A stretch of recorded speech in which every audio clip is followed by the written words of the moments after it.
Hello, mic testing 1 2 3. Hello, hello.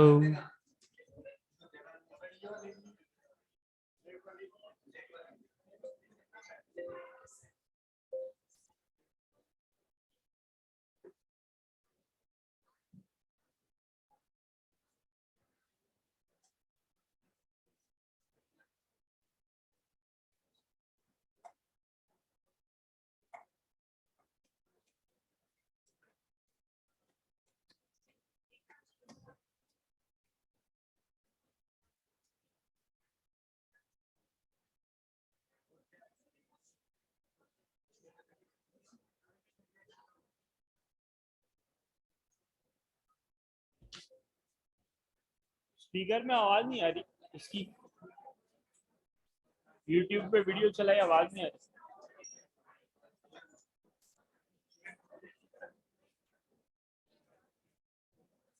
Mic की तो आवाज आ रही है। Hello hello.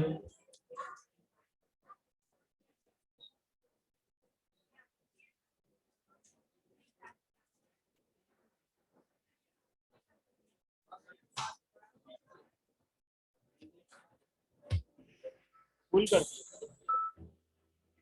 हाँ भाई।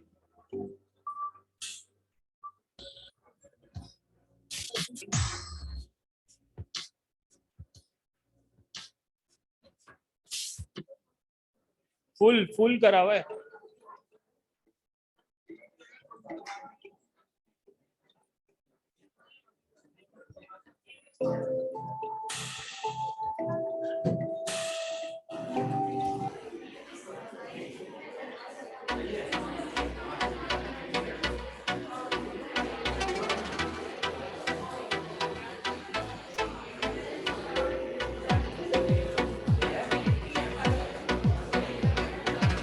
साउंड कम किया हुआ है।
Presenting Omore Love Emoji and Cool Emoji.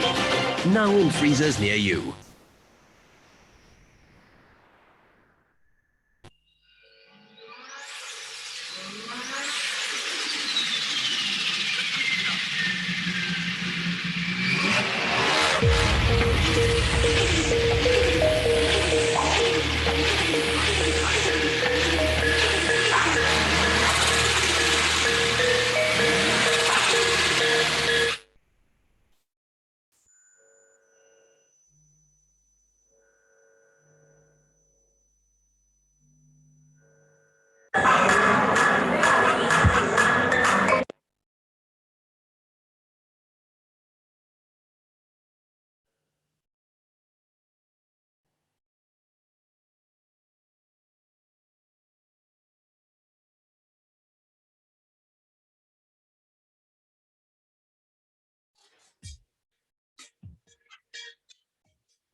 Hello.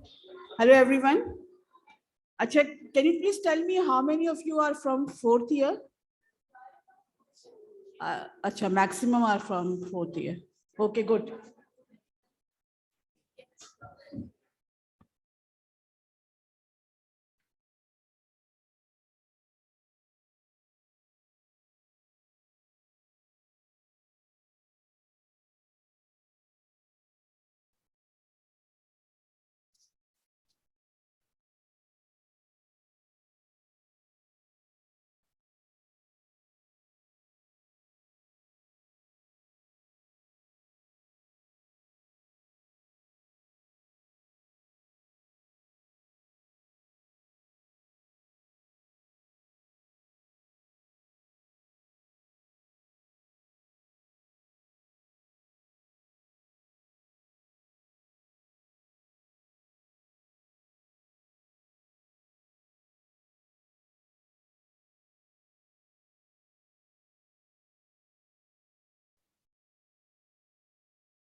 Hello. Acha, where is Dr. Aliza from fourth year? CR, yeah. Do you have our attendance sheet with you? Acha. Can you please make sure that? Okay.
वो circulate हो रही है। हाँ.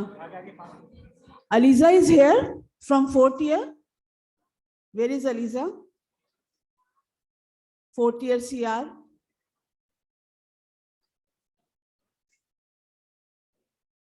Acha, please, fourth year students, can you please mark your attendance sheet and give it to Malik?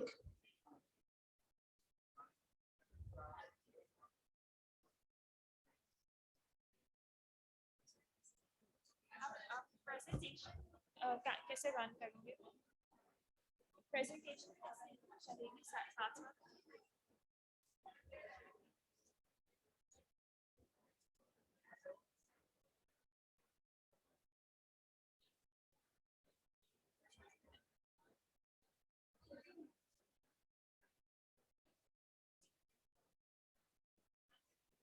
Sir, how do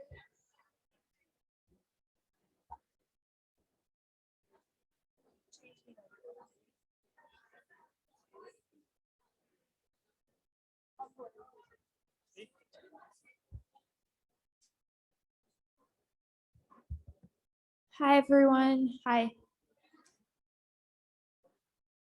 All right. So I am Alina Urshid. I am from the class of 2018. And we are here today to talk about our elective experiences. We have this little panel and we're waiting for 2 more people. So they should be here in a bit, but we'll still get started anyways. Disclaimer on our part, I did graduate a very long time ago. It was 2018.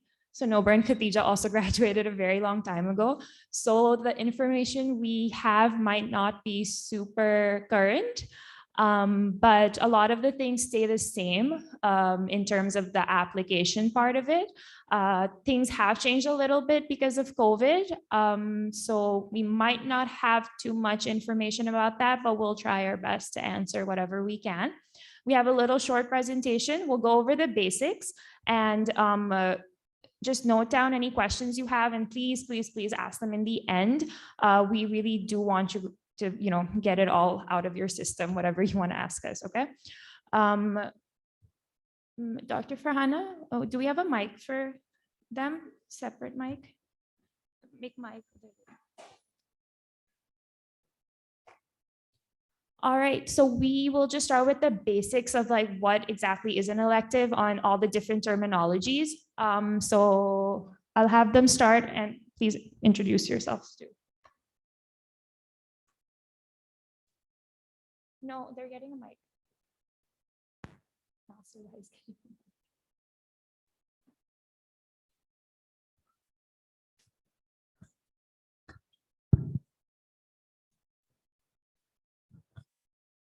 Hi guys, assalamu alaikum.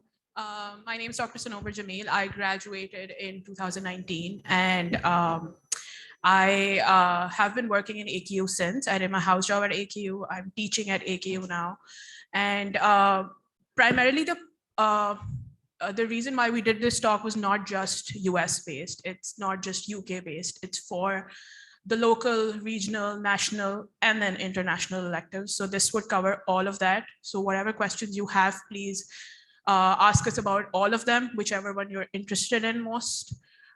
So before we start that and discuss those, and we have panelists from both US, UK, and regional, let's discuss what an elective is. You guys have probably already heard of what electives are. Your friends are going for electives. Electives is anything that is an external rotation that you take. It can be of both clinical or non-clinical nature. It doesn't really have to be a clinical elective.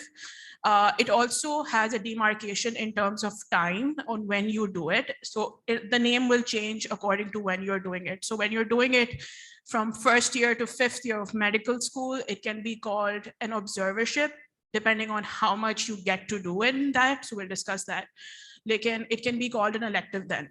As soon as you graduate, it starts being called, as in the UK, a clinical attachment, or in the US, an externship. Okay? So it will not be called an elective anymore.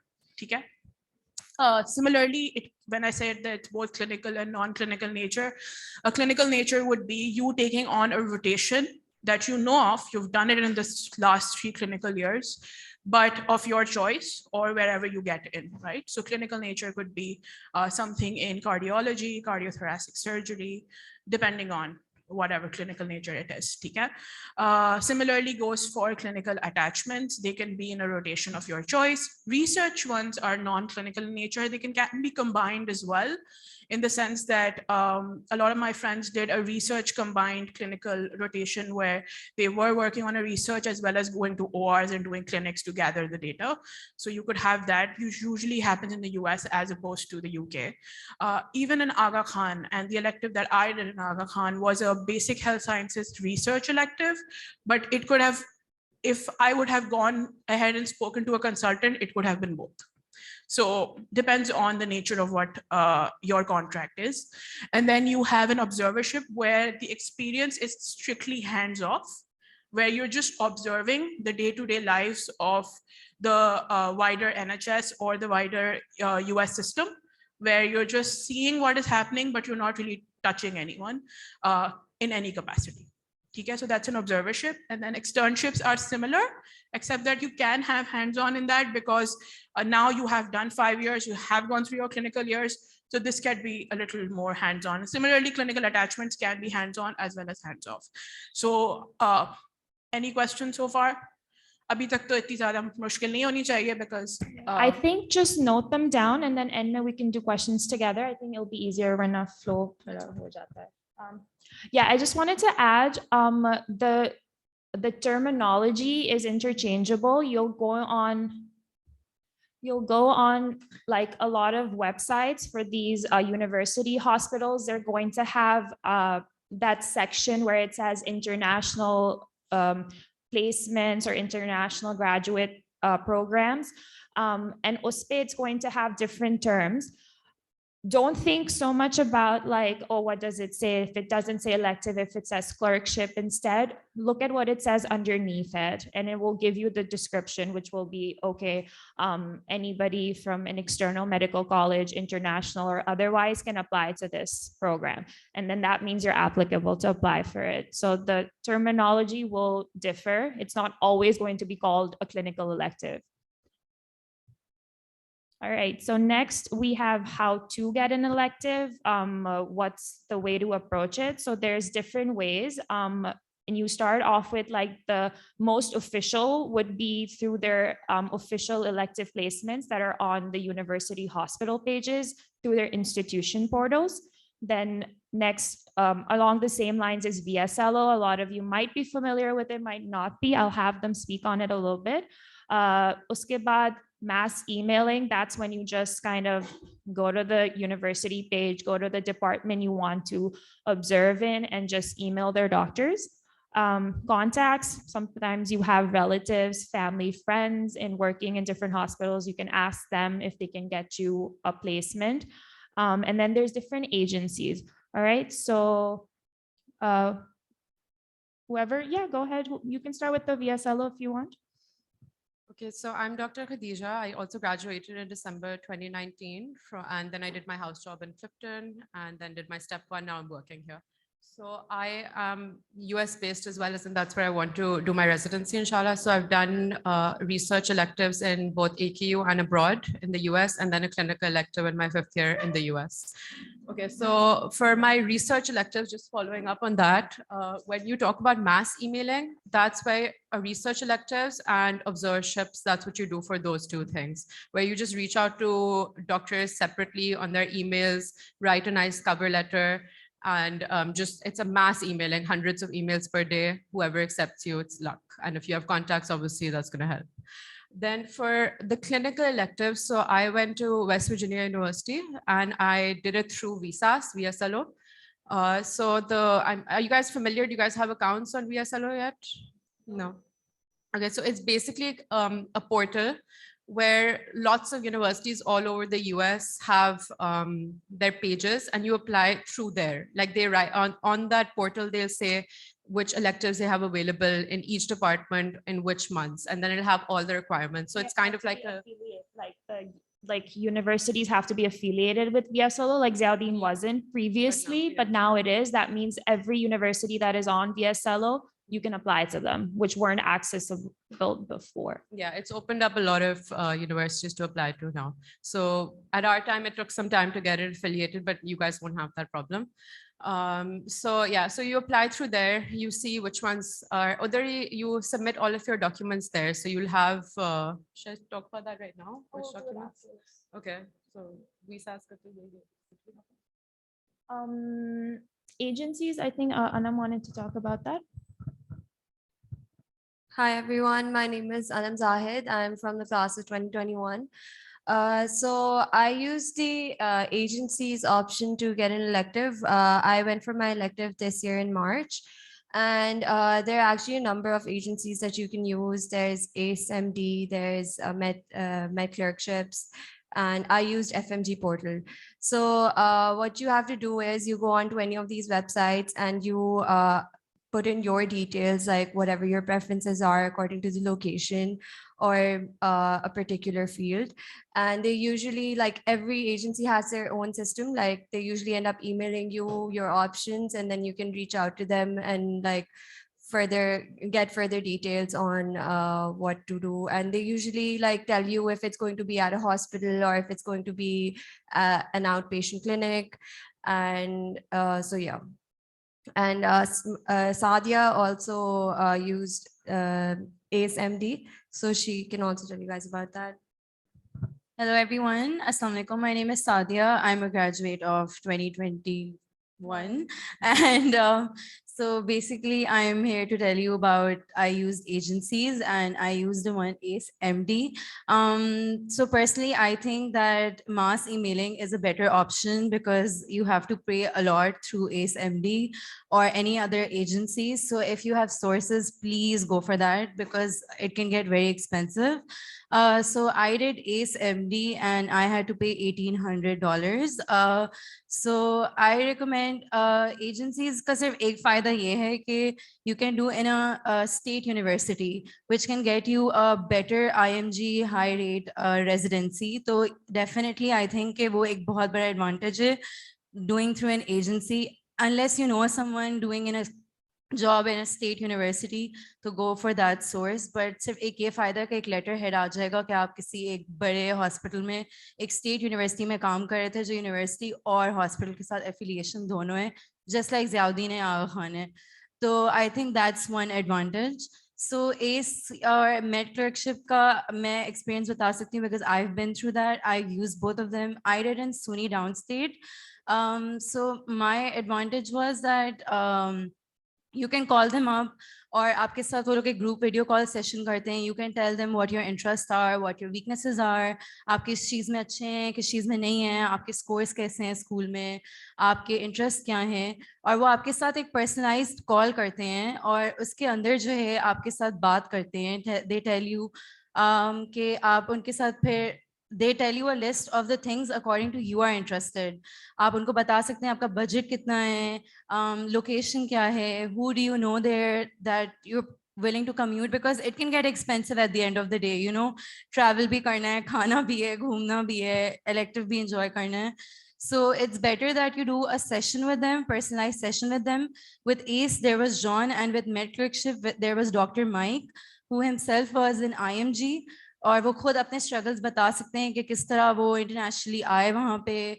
तो he can give you a better guidance. So I recommend that you can do either, but if you have sources आप उनके साथ observership कर लो, और resident electives के लिए you can do agencies. सो या that's about it. So yeah, like जब आप लोग कर रहे थे तो agencies was kind of the only way to go as well. But just generally giving you an overall idea, university, when you guys, your preference should be clinical electives in universities first, because that'll be your strongest LOR, any university hospital.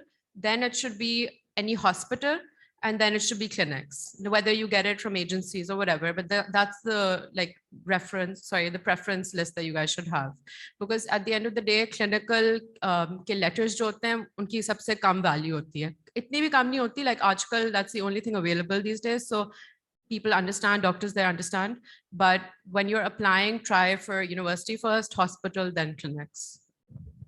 Yeah, if you have the option to, that's meaning we kind of actually rank them that way too, in terms of when you're applying, your ideal dream situation should be to apply to a university program and get an official placement.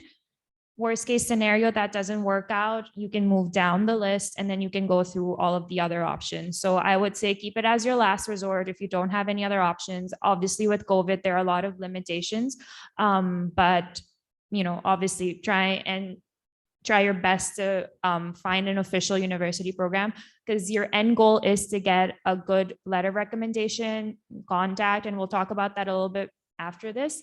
And that would be best found in a university program. All right, so we'll talk about how to correspond. There's two elements to your correspondence, the cover letter and your CV. So we'll talk about, break both of those down. Correspondence is very important because I feel like, at least from my experience working with like kids and kind of guiding them, have really poor correspondence.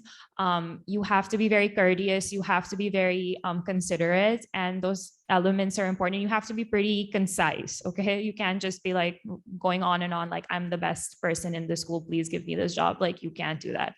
So we'll talk a little bit about correspondence. I don't know if you want to go over the before I move on to what the entire thing is, when you're sending out mass emails, don't be disheartened that people aren't getting back to you. HR, consultants, or agencies, they're very busy people. And if they see a poorly structured email somewhere where there are grammatical errors, something that is way too long, or something that does not have the substance that they're looking for and isn't direct, they're probably not going to respond to you. ठीक है? Did we say something wrong? Oh. It's like a mass exit. What am I doing?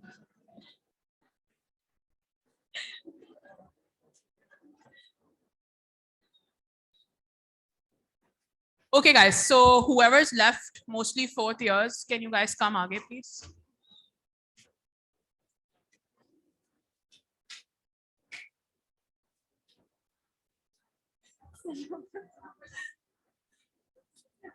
Did I swear? Okay.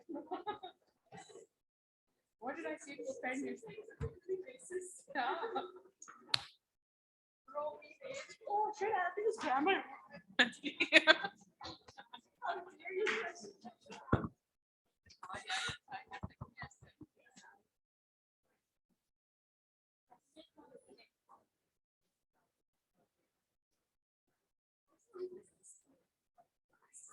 Oh, why did we have it at the time?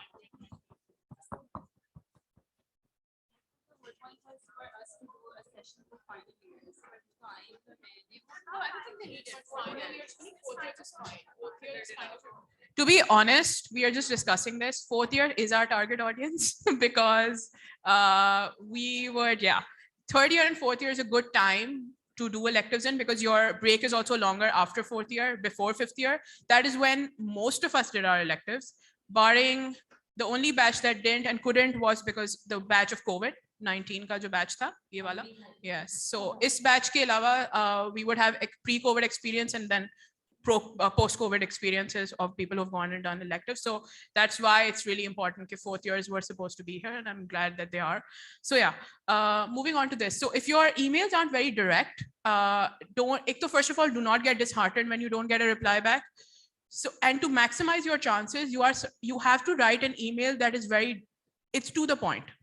If you're writing an email where you're writing about how great that hospital is, they already know.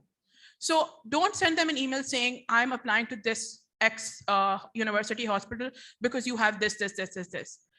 If you're applying there, just tell them about yourself. Introduce yourself, tell them who you are and why you're interested, and do it more specialty specific as opposed to,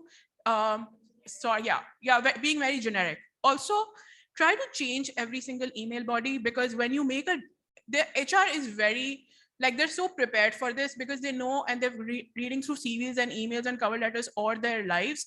They know how to pick a generic email apart from an email that was well constructed for their specific specialty. So when you're writing it down, tell them, I am a student from this university, from this country, and this year. I am writing to you to take an elective at this hospital of yours in this department with this consultant. If you don't know which specific consultant you will be assigned to, just stick to the department. I'm speaking also on behalf of writing these emails to the NHS. कभी कभार आपके पास emails भी नहीं होते to write them to, ठीक है? Or that would apply to same in the US as well. Website won't have emails to one specific person. They will have an email to their secretary, ठीक है?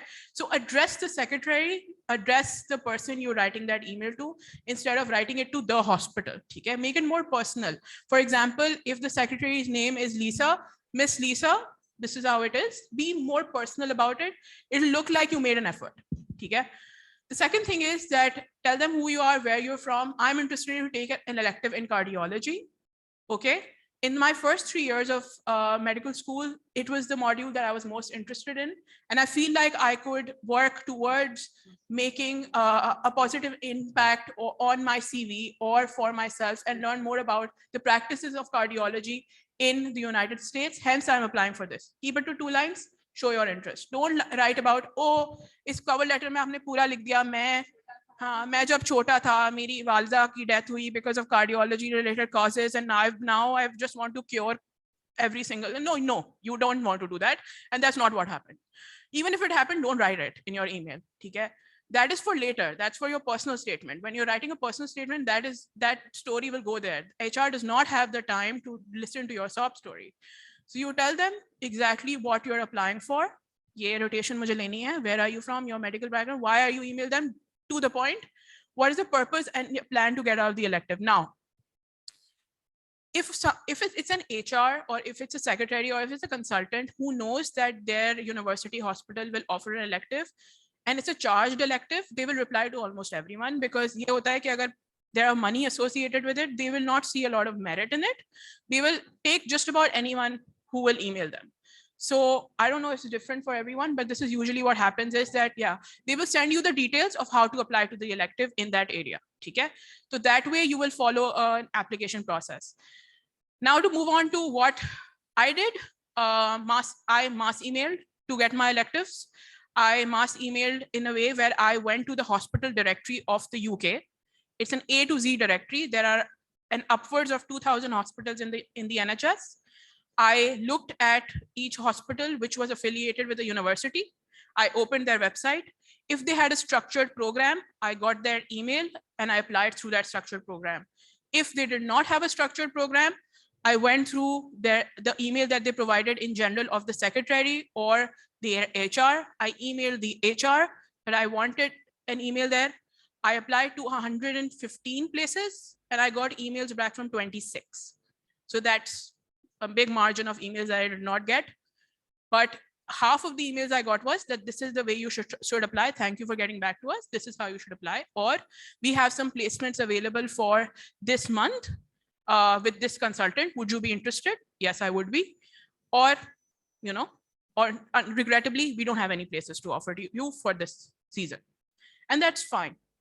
So mass email works in this way that you have to be very, very direct about it and attach an updated CV. An updated CV is the one that you have. कुछ लोग होते हैं first year की CV लगा देते हैं जो A-levels के लिए यूज की थी अप्लाई करने के लिए इन medical school.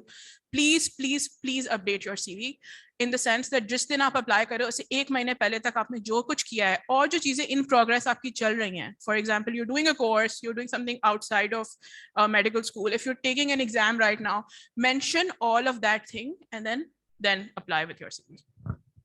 Yeah, and I was just going to add this, like, I know Sanobra's talking a lot about the UK stuff. For the US, when you're doing mass emailing, if you're applying to one specific department, try not to email every single person in that department, because let's say so just personal experience, I did my elective at King's College London in psychiatry. And even though I'm on the US route, and then after that, I went and did an observership at Columbia, and I did an externship at University of Texas Health Science Center. And all those processes were very different.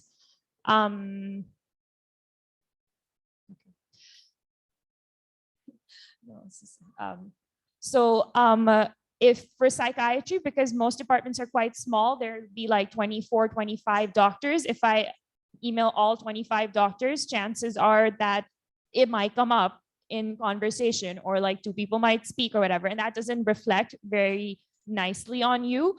and you might not end up getting that position. So you have to be a little bit strategic.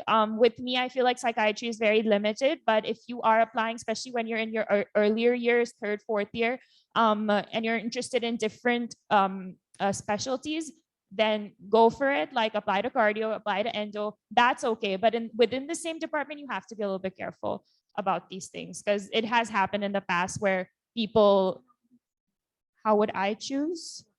How would I choose a consultant? Oh, that's actually a very good question. How do you choose the consultant? You look at them and you think, will this person be interested in taking me? So mostly a lot of Desi doctors.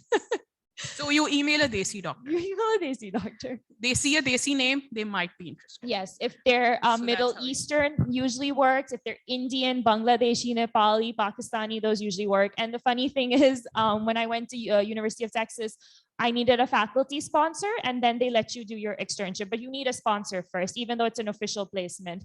And I emailed a lot of doctors, and the Indian one replied back, and I got my spot. So that usually is how that works. Masuma, if you can hear us, if you wanted to add, go ahead. Yes, can you guys hear me?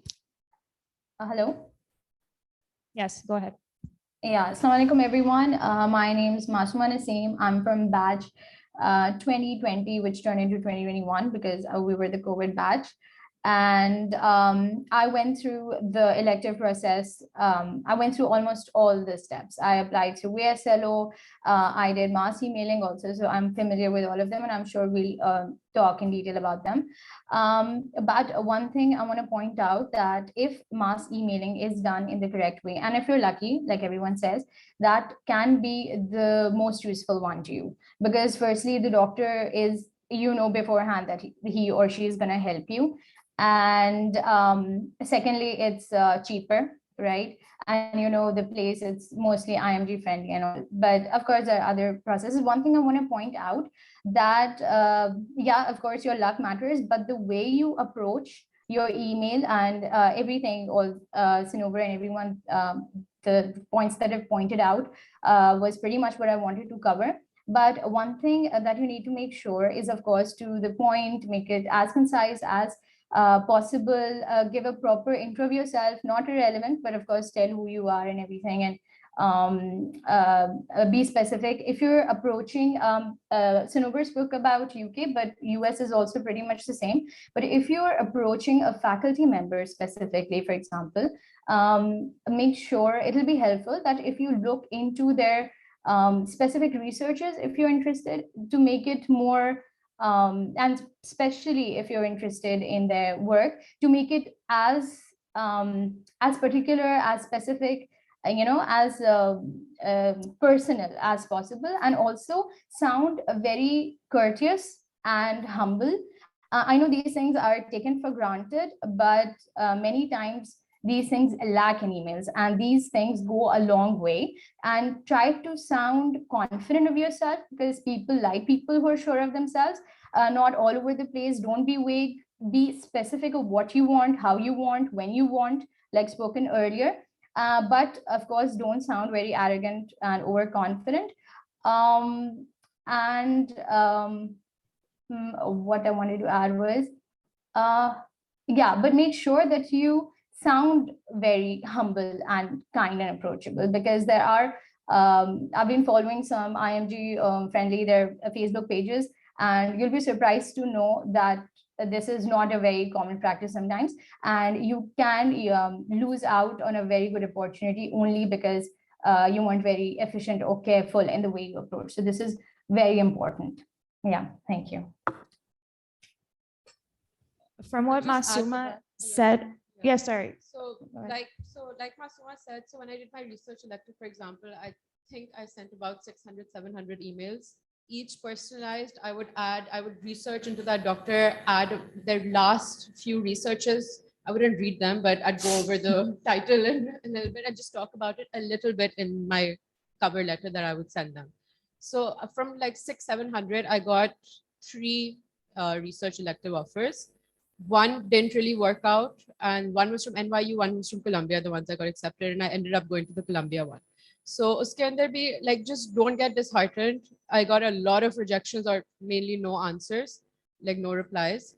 but it did end up working out after emailing that much. And like you said, you have to be super courteous, but to the point. The one I ended up getting actually, like, they don't really have a lot of time. So he quickly read through it. He thought I was a graduated doctor. He was like, oh, I don't have any placement for you. And I was like, that's fine, but I'm actually not a doctor right now. I'm in third year. So if you could still look into something in your department for me or anything. And then he did get back to me and he arranged an elective for me. So just like keep at it. If somebody says no, obviously don't email them back. But if you feel like there's a little bit of a chance or they're confused about what your status is as a student, email them, clarify it, be really grateful. So just express that. Also, just a question. When is your elective break? You have a month?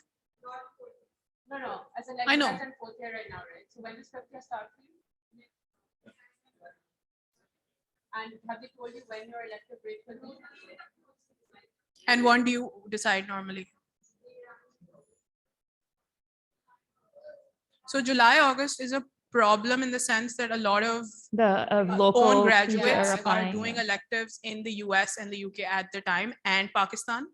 So placements are very hard to Placements get. are hard in the summer. So yeah. our recommendation would be that my batch did it in April. We also बहुत did it in placements April. थे, Yeah. So April would be March, a good April time. is the. So if you get it mid-year, एक module खत्म होने के फौरन बाद get an elective break for 6 weeks, but get it in April and May, because June, July, August is. And you need I would to- not suggest yeah, it. You need to start this process a good 6 to 8 months before. Like I had my elective in April, and I'm talking about my clinical elective now, and I had it secured by November of the previous year. So good, like 5-6 months before I had my elective in hand. Well, we'll go over the timelines because that's one thing that's very important. Deadlines for every hospital. A lot of programs, when you apply, for example, if you're applying to like Cleveland Clinic or Mayo, unki deadlines are like 3 months before 3-4 months before your start date.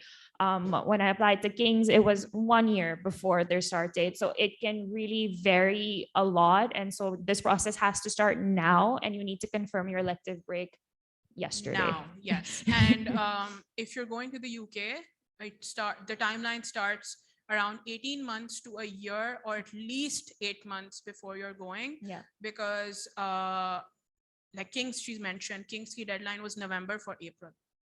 So that means I was supposed to start in July, and I applied to King's. So I know that it takes just about this much Yeah, time. it's a long process. So obviously when you go home today, this is all you need to do.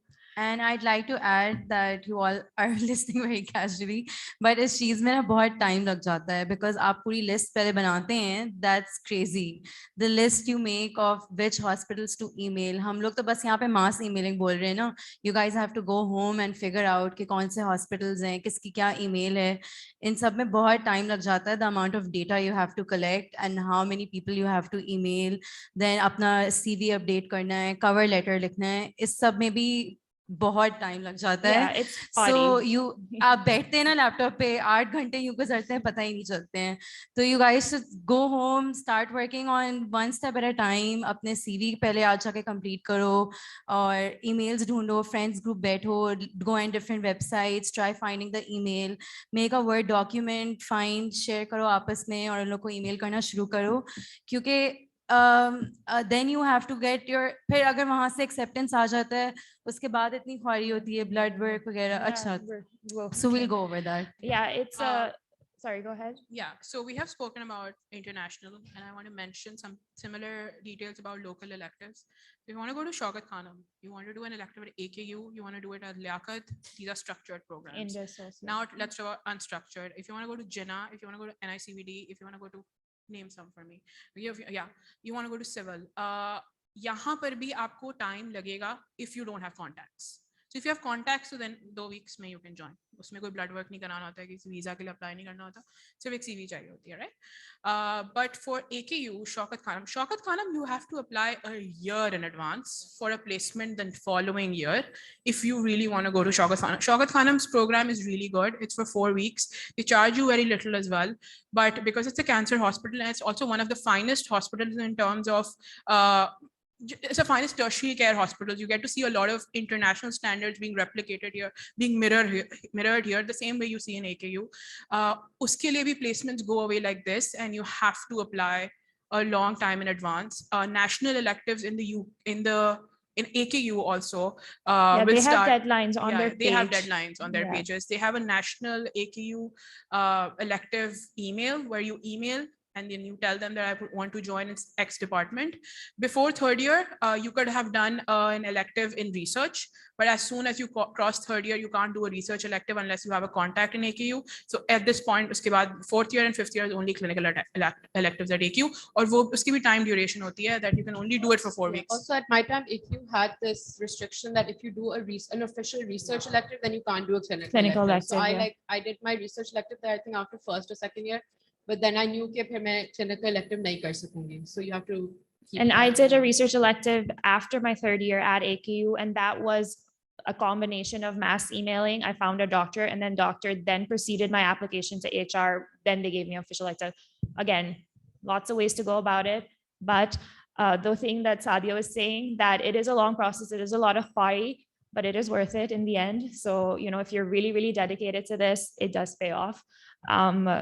The thing when Masuma mentioned, I really like that point about researching the doctor's profiles. That's very important and actually really helped me because the doctor I ended up doing my externship with after graduation also worked at King's. So I was like, oh, did my elective at King's. So, you know, those little tidbits help. But again, it's quality. You have to really read through hundreds of profiles, but it's worth it. We'll go over the CV next. So CV, I'm sure you guys have some, if you don't have them at this point, definitely get on to making it. These are just the kind of like an overview components of it. Education, OA levels, काफी है, don't need to go back to kindergarten, kahan pe kiya tha. Work experience, also not the thing you did in 7th grade. A levels tak is kafi. SIUT, these things you can mention at your level. Work experience वैसे भी minimum ही होता है, but if you've done like data collection, if you've helped some, you know, professor in something, if you've done any job shadowing, if you've done an observership, you can job shadowing is like you just kind of go watch doctors do things at the hospital. You can list all of that in work experience. Anything else in work experience that you guys ended up listing? Yeah. Research, if you have published researches, obviously definitely list them. If you are working on current research and it is not published, for example, you've submitted it to a journal, you can write that. Write the name of your title of your article, and brackets you can write submitted for publishing. If it is in the process of being published, you can mention that in brackets. At your level, it's completely okay to do that. Once you graduate, then it's not like ideal to do that, but it's fine for now. Volunteer work, again, if you are a member of whatever community service, welfare aid, etc., listed. Again, whenever you're doing this, especially at this point in your life, don't go further back than O level. Like I would say A levels max. O levels, if you really did something amazing in O levels, then it's fine. But usse purana is like too purana, so you don't want to put that. Extracurriculars, again, same thing. Lab skills, back, I remember during my time, the labs here at Zaldin, the biochem labs used to offer like different courses like PCR and stuff like that. So especially if you're applying for an elective that is lab heavy, where you'll be working in a lab, doing a lot of lab work, then it's good to list that, oh, I've done this course and I know how to do this, like these, you know, different skills and stuff. Other skills, I just kind of listed languages. It's a good thing to list if you want. Did you have guys other stuff? Yeah, writing. Word, if you're good with Microsoft Word. Yeah, Excel, typing skills. SPSS. Typing skills Yeah. बहुत matter करती हैं, especially in US. So typing skills आपकी अच्छी हैं. In fact, I was looking yesterday because I was applying to a few places. There's a website called typingtest.com. So उसमें आपको जल्दी लिखना होता है, जो भी लिखा हुआ होता है, उसमें आपको score मिलता है. So you can even mention that on your resume कि आपकी typing skills कितनी अच्छी हैं. That can even get you a good position because America में majority thing is like online or on the desktop. So it's really a matter of who writes faster, because I had people very slow working and writing wrong spellings और बार बार backspace दबा रहे हैं, फिर capital letter लगा रहे हैं, फिर full stop लगाना भूल गए हैं. तो उस चीज़ से भी ना डॉक्टर्स बहुत annoy होते हैं कि आप इतने बड़े डॉक्टर हो गए हैं, आपको पता ही नहीं है कि क्या लिखना है. So please do good on your typing. Yeah, don't type like our parents type. But the main key with the CV is it has to be short. It can't be 6 pages long. I have gone through so many, I've reviewed so many CVs for kids and they're so long, and I get it. You've done amazing things, but there's ways to formatting is very important. Font is very important. Spacing is very important. It cannot be all over the place. It cannot be like ऊपर जो है 12 font है, नीचे जो है 22 font है, like it can. And you'll be like, oh, ऐसे कौन करता है? बहुत लोग करते हैं. But it has to be concise. Like max pushing 2 pages, I would say is fine. Mine went to 2.5. So I would personally say 2.5 is okay, but nothing longer than that. And if it is getting longer than that, then do evaluate and see अच्छा इसमें से क्या-क्या चीजें हम निकाल सकते हैं, because they are getting a lot of CVs and they do not have time to go through your 6-page CV. Okay, no matter how amazing you are. Okay, so you want them to read it. You want them to read it quick, and you want them to get the most out of it. And I just have to give one piece of advice. Now the world is moving on to LinkedIn. And LinkedIn is the portal where you find your contacts. It's where you find your consultants. It's where you connect, you find profiles. Start building a LinkedIn profile. Take their free trial for a month, जो premium होता है, and start working on that. Write your certifications on that. Write everything that you do in med school. Start with the MS3, जो आजकल बच्चे लिखना शुरू हैं, MS3, MS4. Do all of that in your 2 lines that you have to describe yourself in. Write exactly what you're looking for, whether it's US residency, UK residency, Pakistan में काम करना है. Write it there. Start building your LinkedIn profiles, because that's where the world has moved on to now. And even Twitter, I was like, I feel like an auntie sometimes. Everyone was teaching me about, like, do you know there's like medical Twitter? And I was like, okay, Med Twitter, yeah. Med Twitter. So it's like you make a profile and you can follow other doctors and make it very medical specific. And a lot of people have gotten residencies through it. A lot of people have. Arish, you want to add something?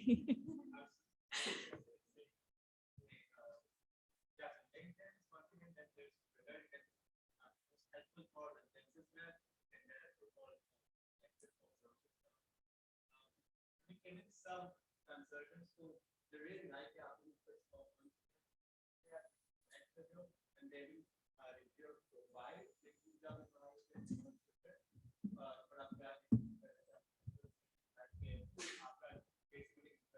Sometimes really lie about stuff, and And oh my God, do not lie on your CV. Meaning you can lie on your CV, but if you think you can pull it off, then lie on your CV, but don't, because I've seen people in my batch that lied on their CV, went to the elective, and then they were like, oh, ye to karke dikhao, ye to main aata hai karne. And then the person was like, mujhe nahi aata karne. And I would die, lab skills, yeah. I would die of embarrassment. I'd be like, main wapas ja rahi hu. So like, don't. Which brings me to another point. A lot of people from your batches, the batches before you and the batches after you, they try to connect with seniors through Instagram, and they type a very informal message. And this is your first point in contact with someone who's your senior. And Instagram is not the place to do this. Sending a friend request on Facebook is not the way to do this. There are portals that are more formal, that are for the purpose of connecting for this purpose only. And please utilize those instead of sending someone a DM and then telling them, oh, why aren't you replying to my DM? Stop sliding into my DMs. What you do at this point, instead, even for how do we study for prof is not a question you will ask me on Instagram. I don't go onto Instagram to tell you how to study for your prof. You can email me. Instagram is her safe space. Yes, okay? You can email us. And this is something that, this is why you would not get Ziauddin kids responding, or even seniors responding back to you, because I think that's very informal way of doing things. There's a formal way of doing things when you're doing it professionally. Obviously, if the first time you email them and you write a very professional email, they might tell you, oh yaar, mujhe doctor to mat bulao, matlab, ya, or mujhe sir to mat bolo. Wahan se they have given you the permission to do whatever you want. But for the first impression, please make it very formal. Yeah, I can honestly write a whole book about this because I've had such sad, horrible experiences. I will never not reply to anybody, but it's really sad when somebody's like, how do you apply for an elective? And then you write them like a 2-paragraph, like a whole message, and then you don't hear a thank you from them. No, not even a thumbs up. And then वो reply नहीं करेंगे. और फिर 3 महीने बाद उनको कुछ याद आएगा तो वो फिर मैसेज करते, oh sorry I didn't see your last message, by the way I wanted to ask this other question, and I'm like, I know that you like, you know, it's really rude. So it's not a good way. That's why that correspondence wala bit I'm very heavy on, because it's not, no senior will ever say no to helping you, because we were in your position once and our seniors helped us. We have nothing, we will never say no, but you have to be courteous, okay? And it's not a respect thing, it's just how you should do correspondence, okay? Uske baad we can be best friends after that, but it has to start on a good note. You want to say something? Yeah, so speaking from personal experience, I have a public account and I don't mind people messaging me. People message me on my blog all the time. So, but I think तरीका होता है, वही बात है कि एक message करने का तरीका होता है. Literally people message me so rudely कि ओ रात के 3 बजे मैसेज कर रहे होंगे, अरे ये तो बताओ कैसे पढ़ना है. मतलब मैं तुमसे फर्स्ट टाइम बात कर रही हूँ, I don't know your name, you don't know me. You can at least write, hello, I'm a junior, I'm studying in Ziauddin, I'm a batch younger than you. अच्छा भी लगता है ना, फिर आपका दिल भी चाहता है रिप्लाई करने का. And I totally agree with her. I'm a very helpful person and sometimes मैं 3 घंटा किसी के लिए research करने में निकाल दूंगी just to help that person कि वो पूछ क्या रहा है. मैं अपनी sources को contact करूंगी, उस बंदे को help करने की full कोशिश करूंगी, but thank you लोग नहीं बोलते हैं and I hate it. Please learn to say thank you. Thank you, it's not a lot. और वही बात है कि आप अपने cover letters में, emails में, please be courteous, please be very polite, and यही इंसान को यही याद रहेगा, आपकी kindness. आप किसी से कैसे बात करते हैं, क्योंकि मेरा दिल नहीं चाहता है juniors को reply करने का, क्योंकि वो ऐसे reply करते हैं. Yes. Yeah, I would like to add one thing. Blue Bunty. So I don't know, a lot of people know about that. I see someone clapping, but it's Blue Bunty. So feel free to message me, I'll help you. But अगर किसी ने ऐसे बदतमीजी से 3 बजे message किया, अरे यार ये तो बताओ कैसे पढ़ना है, ओ एनाटमी कैसे पास करना है, मतलब मैं क्यों हेल्प करूँ तुम, like you're not my friend. Yeah. So please, I would like to add something. No, yeah, I'm not saying you have to be like, hello, very formal, hello, Dr. Alina, but like, no, you can aram se, but like you get it. Like there are literally people that say, hey, tell me how to do this. There's no like, Hello. hey, hope you're doing well. I'm this from this class of this, and I'd like to, I'd like some help with this, and you can write your question, and that's perfectly fine. I do that all the time too. I contact my seniors all the time, sometimes on Instagram. Sorry, but there is one last pro tip. So you guys will be wondering, how do we socialize on Twitter or LinkedIn? Normally when you make a profile and you start adding connections or you start following people, there should be some level of them getting a notification with your name. So that's how they'll start getting to know you. So for example, a lot of consultants will post, like a lot of MD pages, and all these consultants have these accounts on Twitter. If they're sharing a research, just respond back, oh, interesting read. Or so we did something in school and this really helped me. And as jitna wo dekhte rahenge that you are responsive and you're tagging them and you're interested, they would know who you are. And this is not stalking. This is you showing interest for your benefit on a professional platform, doing a professional thing, right? This is a form of networking. मैं एक बात बता दूं, medicine में आगे बढ़ना in an isolated space cannot happen. You cannot be isolated. You have to find mentors in medicine. Unless you have, and you have like a 270 on your USMLE. Yes, that's the only yes. You have to have certain people to look up to or ask help from. हम सब कुछ खुद नहीं कर सकते. You have to network to get ahead. the way you do it needs to be professional. That's all I'm going to say. All right, let's get to the good stuff. Components of the application. We'll go over it one by one. Health form immunizations. Anyone wants to go? I can talk about it. I've had a very long experience with health forms. Health forms are basically going to be एक तो physical checkup होगा, like your doctor signs off on like a physical. Well, anybody can do that. Zaudin say you can get that done. The second part is usually the vaccination bit. If you have your vaccination card from when you were a baby, that's perfect. You will need to attach it, and then you need to fill the form out. If you do not have your vaccination card, you will have to send them titers. So titers, you can just go to the lab, they'll draw the blood. So MMR के titers, varicella के, hepatitis के, जो भी वो मांग रहे हैं, सबके different होंगे. TB का test हमेशा होता है, it's like the PPD test. So you need to get that done. My little tip is, because I ended up wasting a little bit of time because of this, was get your boosters before you get your titers in the case that you have to send titers. Because ऐसा possible है that आपके titers low वापस आएंगे. I got my hepatitis titers done and they were low. So I had to then get a booster. Then I had to wait 6 weeks for my titers to rise, then do another titer and then send that in. So instead कि मैं इतना लंबा time ज़ाया करूँ close to my application deadline, ये चीज़ पहले से करा लो. Just go today and get your boosters, okay? And then if you need to get your, वैसे भी boosters लगवाने चाहिए, just, you know, to be safe. The same thing happened to me when I was getting MMR. So my MMR, my measles titers were very low. And even though we were vaccinated and as to kids, the point where I had to ask my parents, was I? And then I had to get those titers, and just in case मैंने अपने Hep B के भी लगवा लिए थे. The important ones are Hep B, Hep C, HIV. Then there is MMR. Yes, they can ask you for HIV, MMR, and then you have TB test. TB test can vary. They can ask you for a PPT, like a latent one, or you can get a chest X-ray. So there are different kind of tests that you need to get. A lot of people, I don't know if you guys have heard this, but a lot of people are getting positive chest X-ray findings because of COVID now.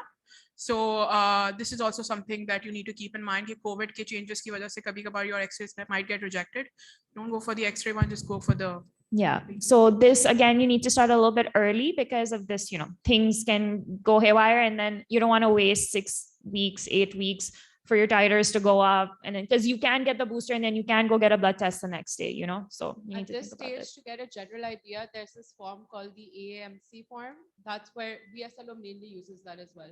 So it has all of what you need on it. So check that out today. Just see when you need to get these titers by, etc. So you can make a timeline for yourself. Okay, so next would be transcripts. So transcripts, you have your transcripts for second, third year key.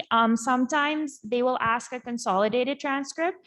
The problem now, again, information is a little old, but I really struggle with this because I applied to Harvard for one of my electives, and they wanted a consolidated transcript with our clinical clerkships in it. So जैसे when you're in fourth year, so only your prof rotations are put into your transcript, not your non-prof.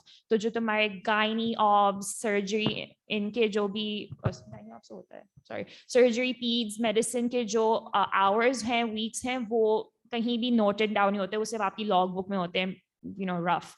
So उसके लिए I had to do a lot of khwari, and I still didn't end up getting it because the examination department doesn't issue it. And I have relayed this to Dr. Farhana on multiple occasions and Dr. Almas that a lot of places will ask you for your clinical clerkships that you've done in third year and fourth year ke hours, okay? Non-prof wali. So that information needs to be somewhere. So like, for example, just for Harvard, when I applied, they wanted it all in one spot. Okay. So my grades in first year, second year, third year, how many weeks I've done in surgery, peds, medicine, ophthalmology, etc. Okay. So this is something definitely you want to look into. If it is a requirement for your elective, then you need to get it done. Okay. How I combated that was that Dr. Khalid Maida was our dean in Kumari at that time. Yeah, I don't know who it is right now.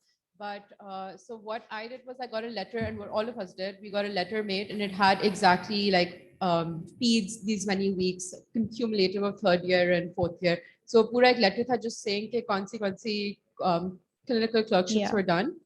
So maybe if that still works, you guys. can I have that. used that for Harvard later on, but they didn't accept it. So Yeah, I guess, yeah, because they want it to be like the official Zaudin paper wali transcript wali cheese na. And AQ does put that on their transcripts, like even the non-prof. So that's worth looking into. If they're not doing that, you can look at your third year transcripts. Agar uspe nahi likhe hue, tumhare clinic rotations ke hours, then talk to somebody about it. Okay. Toefl Ielts. I can go over it. I did Toefl. One of my I did IELTS, and yeah. now people are also doing OET. Yeah. So it really depends on, again, the requirement. A lot of programs will offer can offer a waiver if you are a citizen of a certain country. So I ended up getting a waiver for quite a few of my electives. And I had to take the TOEFL for it. TOEFL ka bhi result aane mein 2-3 hafte lag jate hain. So you need to factor that into ye nahi ke bilkul end day pe le rahe hain aap. Or sab mangte bhi nahi hai. So there are Yeah. institutes that do and some that don't. Some that If you don't, yeah. don't want to take it now because it's an expense, an It's added on expense. Crazy. Yeah. So because OET now costs like around 1 lakh, 90 something 1 lakh, with the $560. Yeah, $560. So you can imagine. With the $2. So if you don't want to do it, then just cut those places out. It's an added expense. You have to take it later anyway. Yeah. Give her a mic. If you plan on applying like for residency right after you graduate, then you will need the OET anyway. So agar aapne pehle se diya wo, it's going to be valid for like the next 2 years. So if you plan it like that, then you wouldn't be wasting money. Yeah, you can also actually get a waiver if you email them. You can ask them, sometimes people have sent in their CIE, like, I've taken an English Cambridge exam and stuff. So they might give you a waiver. Check their page. They will list if your country is exempt from it, like Canada is exempted from it. So there you go. And if you're planning to take your PLAB as soon as you graduate, then you can take your IELTS in 5th year or 4th year, and it's going to last for 2 years as well. Okay, reference letters. A few places will ask for letters of recommendation or letters of reference. Some will specify that you need a letter from the dean, which is a standard letter. You can go to Martha and ask for it, and she will print it out for you. For the reference letters, almost every consultant will ask you to write it yourself. And okay, Masuma, you can go on after me. Yeah, so every consultant will be like, aap likh ke le aaye, and then he'll sign it, and then you print it on the Zaudin official letterhead, and that's about it. The letter recommendation is going to be very standard, like Dr.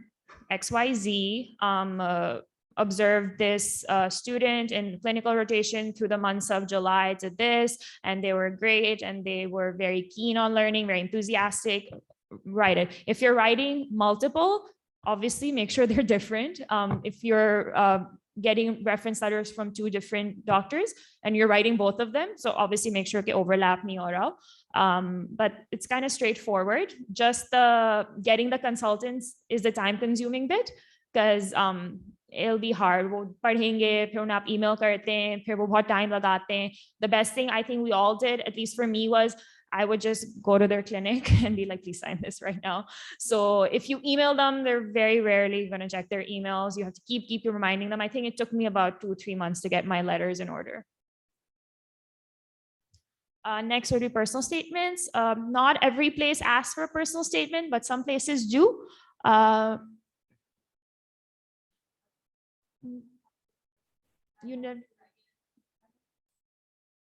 So the agency that I used required a personal statement. So I basically went online. I had written one before, but it was like before I was in med school. So obviously it was different. So I just went online and searched up the format for a personal statement, and I searched up sample personal statements. And then I first spent some time. I actually did this on my flight to the US. So I sent it in like a few weeks before I was ready for my elective. So they didn't need it to confirm my elective, but it helps because you will need to write it eventually. So if you have it in place, like aapne thodi si likhi bhi ho pehle se, like you have a story in mind, okay, why did I want to be a doctor, something inspiring. So you can base it your doesn't have to personal be statement super around that? duper special because it's for an elective. I wrote one Yeah. for one of my electives, and one page, not more than one page, never more than one page, should be fine. It's a personal statement. Do not write about your like less on accomplishments, more on your personal story, like who you are. It doesn't have to be like administrators, I थे फिर मेरे, you know, मैंने ये competition जीता था. Like, it's fine. That's already in your CV. Okay, you don't have to repeat things that are already in your CV. So kind of weave those little accomplishments into a more personal narrative. Masuma, do you want to go on? Yes, I have a couple of important things to discuss regarding this slide. One, the things you spoke about transcript. मैंने VSLO से apply किया था 2019 में when I was in 4th year and I got accepted for Yale elective. उसमें एक बहुत सी जगहों में requirements होती your clinical rotations with specific number of weeks and your grade. Also, we had Dr. Khalid Maida, and he gave me the permission to sit there, you guys know, in the basement of Kimari campus. पे हम लोगों ने साथ बैठ के हमारी जो clinical logbook होती थी, I don't know how it's done now, but उसके साथ specific सारा लिख के किया, Dr. Khalid Maida से officially sign कराया, stamp किया, so it was pretty official. So I got accepted. That was used there. So you can go about this. So can work around this because yeah, we needed that. Secondly, about TOEFL, you have to be careful. मेरे time पे OET नहीं था. But कुछ जगहें हैं like Cleveland Mayo didn't have step 1 back then, तो हमारा काफी कट डाउन हो जाती हैं जगहें, तो बाकी जगहें TOEFL उसकी रिक्वायरमेंट रहती है. You don't want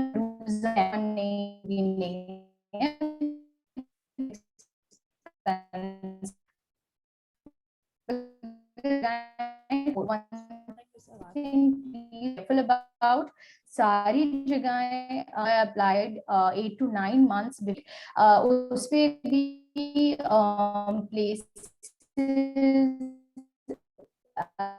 like Boston. Masuma, we can't hear you anymore because your voice is lagging. तो full हो जाते हैं. तो make sure that you only take TOEFL if you Oh, where did you follow? Till where? Hello?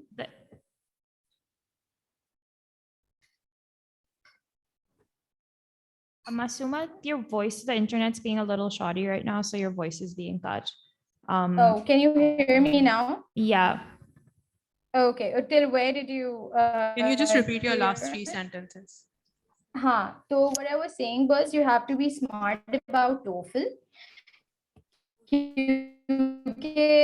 On one hand, वैसे step 1 नहीं होते हैं, तो you don't want to miss out on the ones जिनकी requirements सिर्फ TOEFL है. But having said that, सारी universities इतना friendly होती भी नहीं हैं. तो एक या दो यूनिवर्सिटी के लिए जिसका वैसे ही acceptance rate कम है, उस पे इतने hundreds of dollars TOEFL पे देना, won't be smart about it. I don't know how OET works now in terms of electives. So make sure that you have a couple of places in mind that actually accept international students. Then I think it will be beneficial to take TOEFL के वो कम ना हो जाए, but be smart about it. Yeah. All right, thank you. All right, moving on to insurance. Quite a few places will ask for medical insurance, liability insurance. I personally don't have any experience with that. So you need to provide both travel insurance, health insurance, and medical malpractice insurance. So health and travel, though, you can get it at Ramsey from your travel agent or your parents will know. Your malpractice insurance is a bit of a tricky part. So I use pro liability, and there's one other, what's the other one called? Proven Solutions, and there's also one other, I don't remember, but pro liability is the one I used. Uske andar thoda sa you kind of have to maneuver it. It's a little bit shady because you kind of have to choose that you're going as a medical assistant or something like that. Yeah. Sorry. No, so pro liability was cheaper. That's why I went for that. Like it was maybe $100 or something like that. The other one where you're going as an official doctor is very expensive. So you just Know need to that $100 is 20K. yeah, even right that's now. a lot now. Now. Even more. Yeah. So you just have to make that decision. That's after you get accepted for an elective. Then they'll send you paperwork. वो बात की बात है. Yeah, but some might, sometimes in the form, it might be a question, will you be able to provide insurance or not? So you need to have that figured out beforehand. वो उस वक्त proof नहीं मांगेंगे, वो बाद में आएगा, but it will be part of the initial form that you sent in. So number, do you want to add something? Okay. Police clearance, it's a certificate of good standing. It's easy to get if your parents know somebody, and otherwise it's not that hard to get. So it basically is a certificate that says that you've been living in an area for X amount of years and you have no criminal convictions, and you can get it from your local police department or DIG office. Right now, it should have been done last month, huh? कौन बात कर रहा है? हाँ. So that certificate is valid for 6 months. Yeah. All right. So with police clearance, it's a form. You can get it from the police station, and they'll ask you for like a few papers, and then उनको थोड़ा time लगता है वो issue करके देने में. But if you have a contact, just please use it. Honorary contract, that's I think only for the UK. Honorary contract. That's a So honorary contract is only important for trusts that you're applying for. By the way, NHS hospitals are called trusts. So when any trust that you're applying for, if they need you to sign some paperwork, that is called an honorary contract. Sometimes they will ask you to fill it from a dean or an associate dean or consultant or whatever. तो वो आपने fill भी करना होता है, और उसमें आपको अपनी सारी occupational health, जो यहाँ पे health form mentioned था ना, it's the same thing in the UK. It's called an occupational health, and you have to get that signed. It has the same titers in the vaccine situation. So that is an honorary contract. All right. So One additional sorry, thing. go ahead. So when you're going for a clinical elective, a lot of the places will expect that you've done BLS. So you should have generally a recent valid BLS lasts for about 2 years, I think. Oh, yeah. So if you have a valid BLS, that's also something good in your CV. And yeah, you can list that under skills, by the way. BLS, SPSS, Red Cap, these are all things you can list in your CV. All right, how to shortlist places. So this is the bit that's important, because right now when we talked about there being 200, 300, 400 people to email, how do you pick and choose where you want to go, and how do you make that list shorter and easier for you to manage? Please stop talking. Thank you. All right, so first things would be, where will you live? So if you have states or cities where your family or friends are, or Ziauddin alumni are, or even Apna works in America and they have houses in few states, you can they give you accommodation. The whole process is very expensive. So you want to maximize on like your khalas and your pupos and your cousins, okay? So this is where they come in. So go to states where you already know existing people. Want to add something? Yeah, I just wanted to add, so places that will require you to be a citizen, or like there are some hospitals that would be like, you have to be a citizen or have a visa. Please don't apply to those places, because aapke paas already hoga nahi.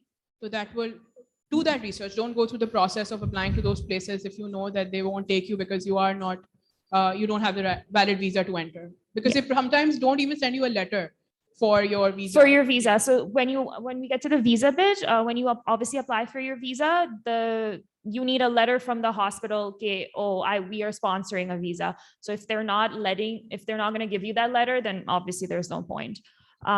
Commuting.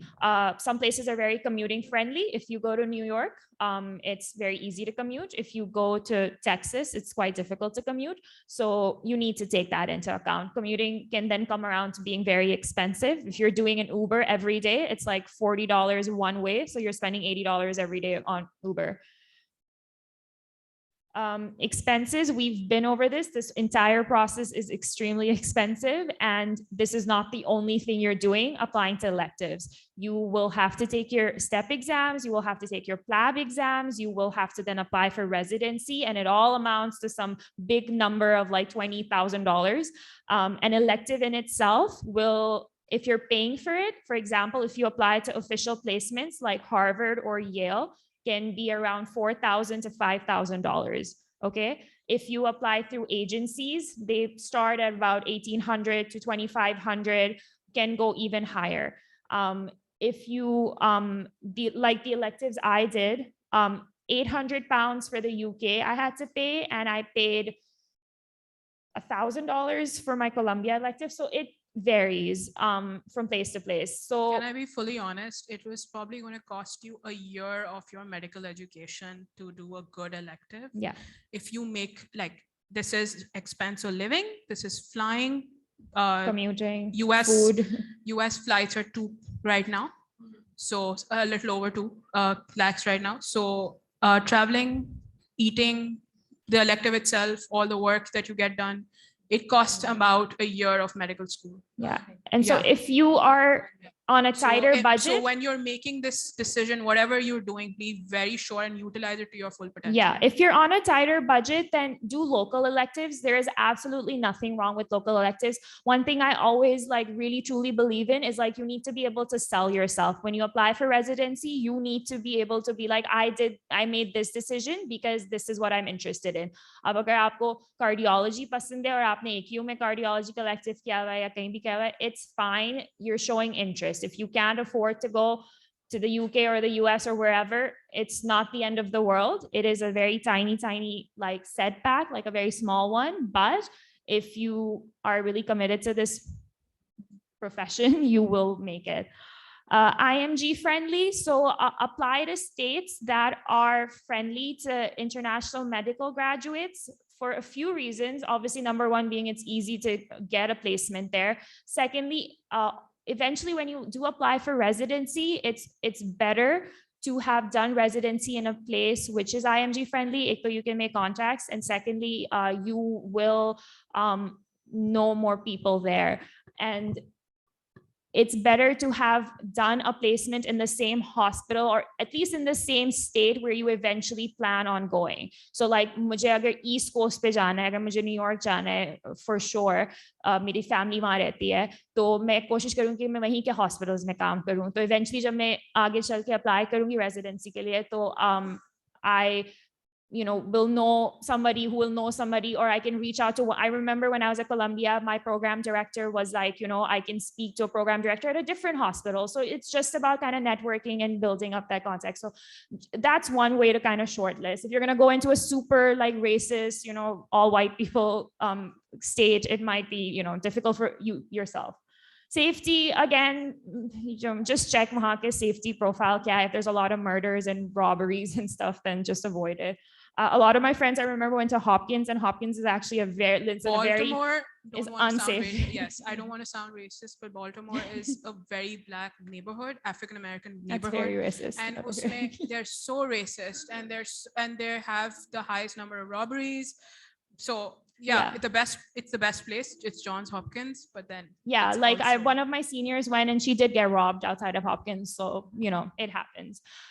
You want to look into that. Visa. Does anybody have any specific questions about visa?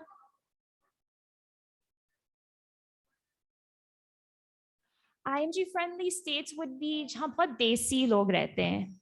Like so New they would- York, Pennsylvania, New Jersey. Chicago. East Coast? Yeah. Yeah.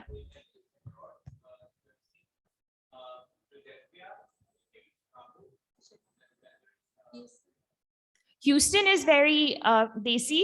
Texas itself, not so much, but Houston, yes. Yeah, Texas itself is racist, but Houston is a very Pakistani Indian population. Yeah, and one thing you can do is go to these जो उस जगह के बड़े-बड़े hospital हैं, go to their doctor की directory and just see if you see a lot of desi people. For example, West Virginia is in the middle of nowhere. Like to get to where the hospital is, you have to take like a 5-hour bus from DC. So it is a very racist state, but West Virginia near hospital is filled with Desis. So if you go on there and the actual town itself, you'll find people of every nationality because it's a university town. So just like research into the hospitals, look at their faculty. And like another side pro tip, you want to even look at their residency classes. So for example, like I really wanted to do an elective at Yale, but when I looked up all of their residency classes up to the last 10 years, they had not a single brown person. They was all white people, Asian, and that's it. So like, you know, eventually they're not going to take you ever for their residency. So, you know, that's one also way to just kind of look at things in shortlist, because it's a huge country. There's a lot of options. You want to find a way to, you know, make that list smaller. Also find what you want, you know. I remember one of my seniors saying to me, like, you don't have to sell yourself short. It's not like bas America pahunchna hai kisi tarike se. Like, you're good enough, you know, you deserve to be there. You don't need to be like, bas kahin bhi residency lag jaye, kahin bhi placement mil jaye. Matlab, itna bhi apne aap ko, you know, you don't have to sell yourself so short. Like, have a little bit of respect, believe in yourself. Like, you know, it can happen for you. Any other visa questions? Yes.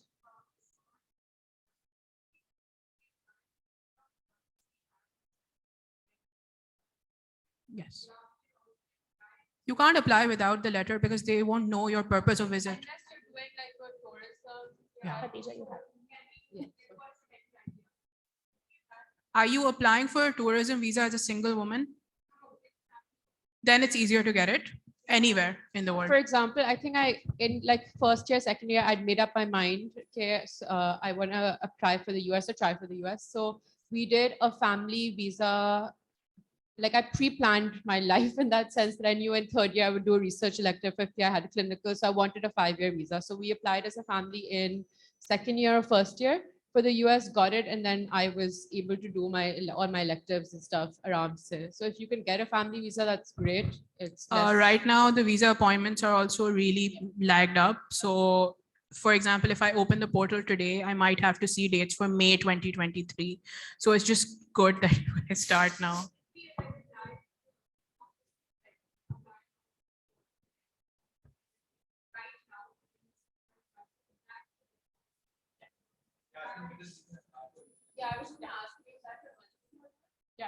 Okay, someone has a question. No. Okay. You have to add something.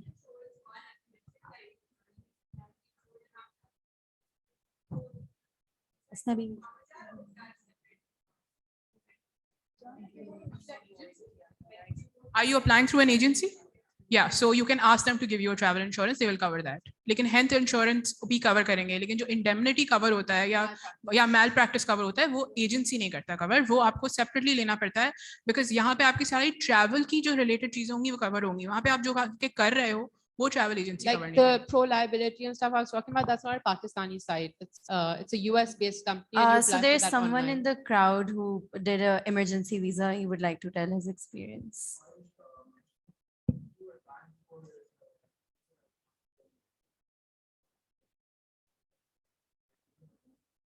Can you all hear him? Yeah.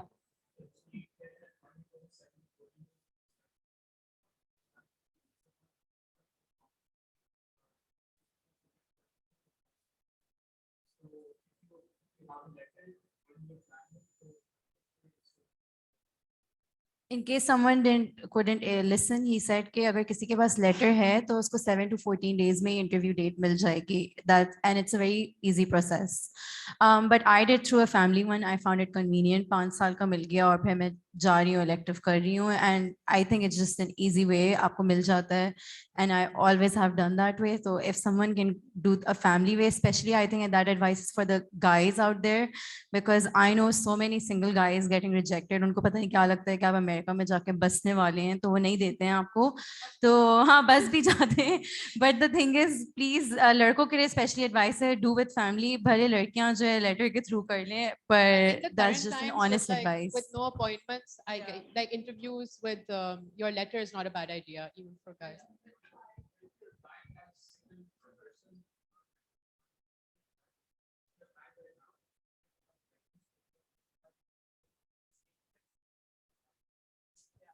So what they're trying to see is the ties back to your country. Anything that ties you back to your country will be a solid proof that you will come back. So that applies to anywhere in the world.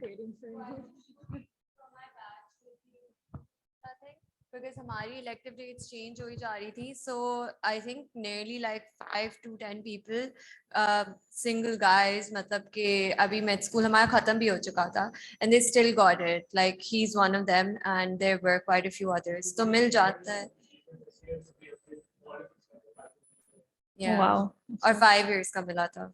Emergencies maybe. Visas are going to be like B1, B2, will vary from place to place. And sometimes even if you are on a foreign passport that's not American, but not Pakistani, you might still need one. So again, check that information. It's much easier to get it that way, but it's still a requirement. Like Cleveland Clinic will require you to have a B1, even if you are, let's say, Canadian or something. All right, that's the visa bit. That was actually for first years, because first year mein sab dormant mein bahut khate hain, so I was already put that in. But like, save money, that's really important. Stop having birthday parties at Ilanto or Loco or wherever kids are going these days. All right, what do you get out of it? Why are we doing electives? Obviously for the clinical experience, when you apply for residency, when you apply for any job placement abroad, they want to see that you worked in their healthcare system, either the US or the UK. They want to see if you will be a good fit or not. Say it. So they'll be like, अच्छा इस बच्चे ने काम किया हुआ है हमारे साथ पहले हमारे system में, and he did well. So, you know, that's +1 point for you. I'd also want to add one more thing. This applies regionally as well. So how many of you would want to do a house job in AQU? Quite a few of you, right? So house job in AQU में elective करोगे, बहुत बेहतर possibility है कि आपको मिलेगा. I got it. So I did an elective. I applied for a house job. I got it because I had done it and I had something to show for it. They have 80 placements and 700 to 800 applicants just for house job, because everybody is graduating together, right? And their house job is an excellent house job program. It's very structured. So that is why if you guys want to do it, to better yoga to get some level of experience unofficially or officially at AKU, because that's going to add 2 points. Agar Pakistan mein bhi rehna hai, this works for some hospitals. Yeah, so clinical experience is the primary reason we're doing this. Letter of recommendations. This is the big bad like thing of like why we are doing this. When you apply for residency, you need to provide letters of recommendation. I don't know how it is for the UK. LORs, okay, is it just same weightage?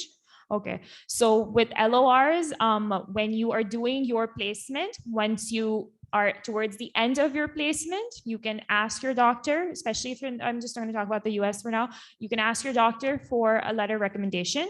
One of my doctors asked me to write it.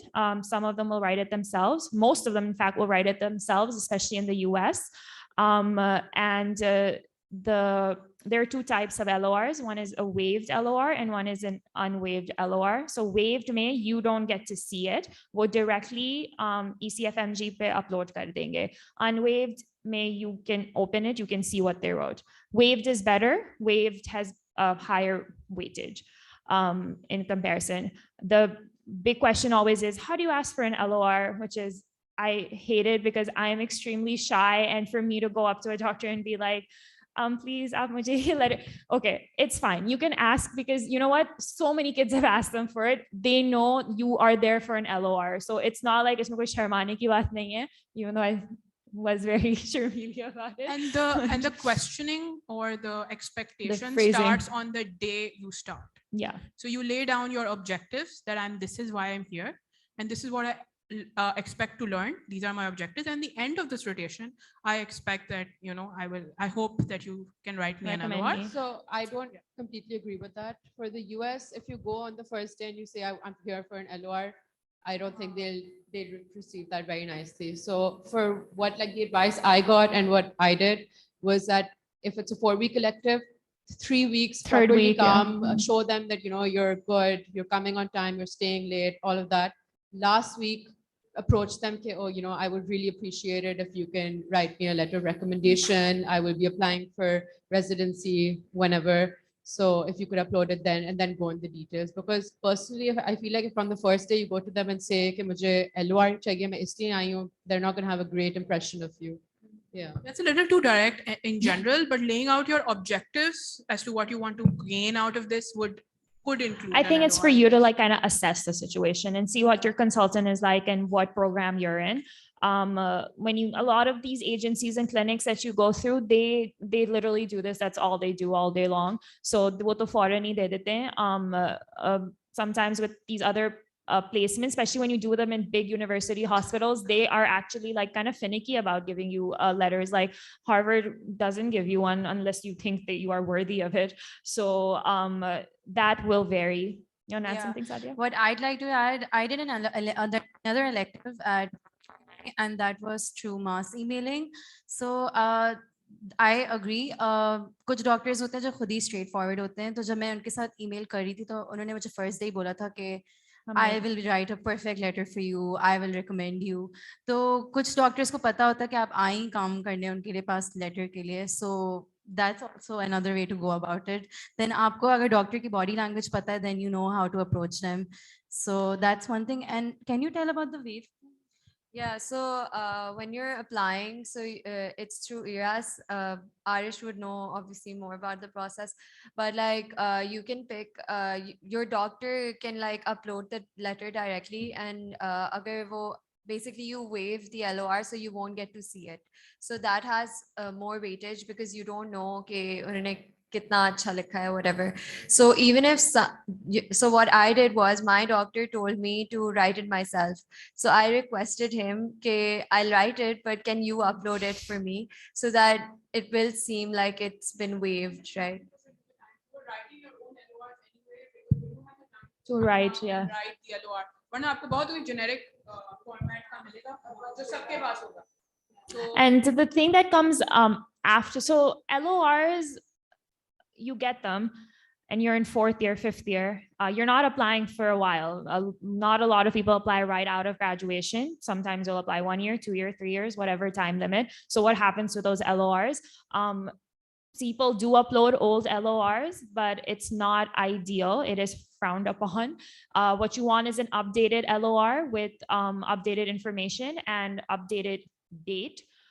So you will have to correspond with them over the course of whatever time period that you are not applying for residency, like from mid 2018 mein kiya, and I'm applying this year. So it's been about 3 years since I did my elective, and I correspond with my doctors. I just keep sending them like, oh, I did this research, or I did this. Not too much because I find it a little bit weird. Some people do it a lot, like Christmas, baby message kare, baby kare. It's honestly up to you and what your personality is like, but you need to stay in their periphery. Then you can get in touch with them like, oh, I'm applying now. And this is either they can, they have the LOR on them and they will just upload it. A lot of times you can send them your updated CV and they can like add in that information to it. Or they will be like, you write it and then send it to me and they'll look it over. So there's a few ways to go about it, and it will really just depend on the doctor. But you don't want to leave it. Like, don't be like, abhi to mujhe chahiye hi nahi LOR 2-3 saal tak, to main chhod deta hu, because wo bhul jayenge, obviously in 2 years time. So do try to get it done while you're there, when your face is in front of them. And then they will be like, okay, it's done. Phir unki system mein hoga, unki computer pe hoga, and then whenever the time comes, they will get around to it. You want to add something, Harish? It's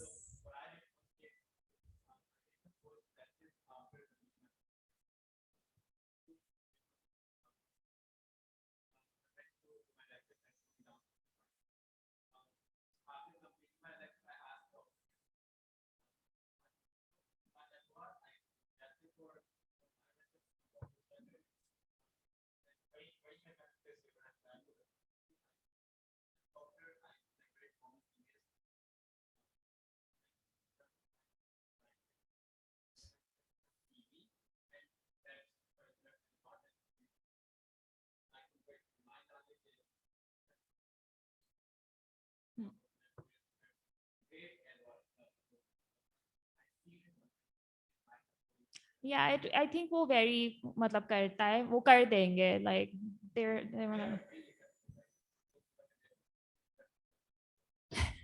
and if obviously do it you- in advance. Don't do it 2 weeks before your deadline. And also if there is going to be a long period of time between when you did your elective and when you're planning on applying. So you should stay in touch with your doctor, like thode months pe, like twice a year maybe aap Yeah, unko every email 6 kar dein months. Yeah. about, you know, on a particular occasion agar koi Indian doctor hai to Diwali pe kar diya, Yeah, or just be like, oh, I anything took like my that. step 1. Yeah. Like I To remember update them. I took my step CS. So I was like, oh, I took my CS. And one of the residents helped me prep for my CS when I was in New York. And so I was like, oh, thanks for your help. It went really well. So just little teeny tiny Yeah, like tidbits. my Mount Sinai doctor, he didn't give me my LOR. It's been 2 years. मैंने कहा जब मैं match में बैठूंगी वो तब upload करेंगे directly on the website. But I'm still in touch with him and लोग काफी surprise होते हैं. अब 3 साल हो गए हैं, but वो date भी change करने को तैयार हैं. It's the kind of impression you make. He will change the date from 2017 to 2021. तो I think कि ये भी बहुत matter करता है और उनसे in touch रहना. अभी मैं न्यूयॉर्क गई हुई थी. I messaged him. I'm in town. I would love to pay you a visit. कभी आपने फ्लावर्स भिजवा दिए, कुछ कर लिया, लास्ट आपका इलेक्टिव है, आपने केक दे दिया, उस पे थैंक यू लिख दिया. These little things matter a lot and they put a good impression of what you did. Always write a thank you note. Gore people love thank you notes. हमारे यहाँ तो इतना कोई नहीं है trend thank you notes का. Thank you cards आते हैं. Write a little note in it. It was an amazing experience working with you. Physically go and give it to them. A little cupcake, little brownie. Perfect. They will love it. You want to add something? All right. Contacts, networking. Again, you are there. You are in the midst of tons of people, amazing doctors, residents. Talk to them. Get friendly with them. Residents are actually really helpful, and it's easier to get closer to them because one day they will be interviewing you when you apply to that program. Okay, so if they remember you from back in the day, it'll be a super plus point for you. So do not just be like quiet and just go to your elective, like engage. Engaging is very important. And yeah, it helps in picking your specialization. If you are unsure about what you want to go into, it really helps to do diverse electives. You don't have to do it in the same thing over and over again. If you're unsure कि surgery में जाना है, IM में जाना है, जो भी है, try different things. And a lot of people have that opinion कि उनको फिर लगेगा कि हम unsure हैं हमारी specialization के बारे में. I personally don't agree with that. I feel like it's okay to show diversity because it's okay to play around and see what you like and what you don't like. And it's also okay to be on one strict path. Like I've only ever done work in psychiatry since third year onwards. So because I knew that was what I wanted to do. So that is fine too. Otherwise, this is an option too, just do different things. A lot of my friends had surgery electives, IM electives, and they ended up doing pediatrics. So, it doesn't really matter. Also, just from a personal story, I ended up obviously doing my elective in the UK and the US, even though I knew I was going to go to the US. And that's a question I would get a lot too, because you should try and do electives in the country that you eventually want to go in, just because of that healthcare system thing that I initially said. They want to see that you've worked in their healthcare system. So that's the goal. But my opinion on that was you want to show them a little bit diversity. Like I said before, I had a really amazing opportunity at King's and I didn't want to say no to it. So, and I still, when I went to the US, got asked about it a lot.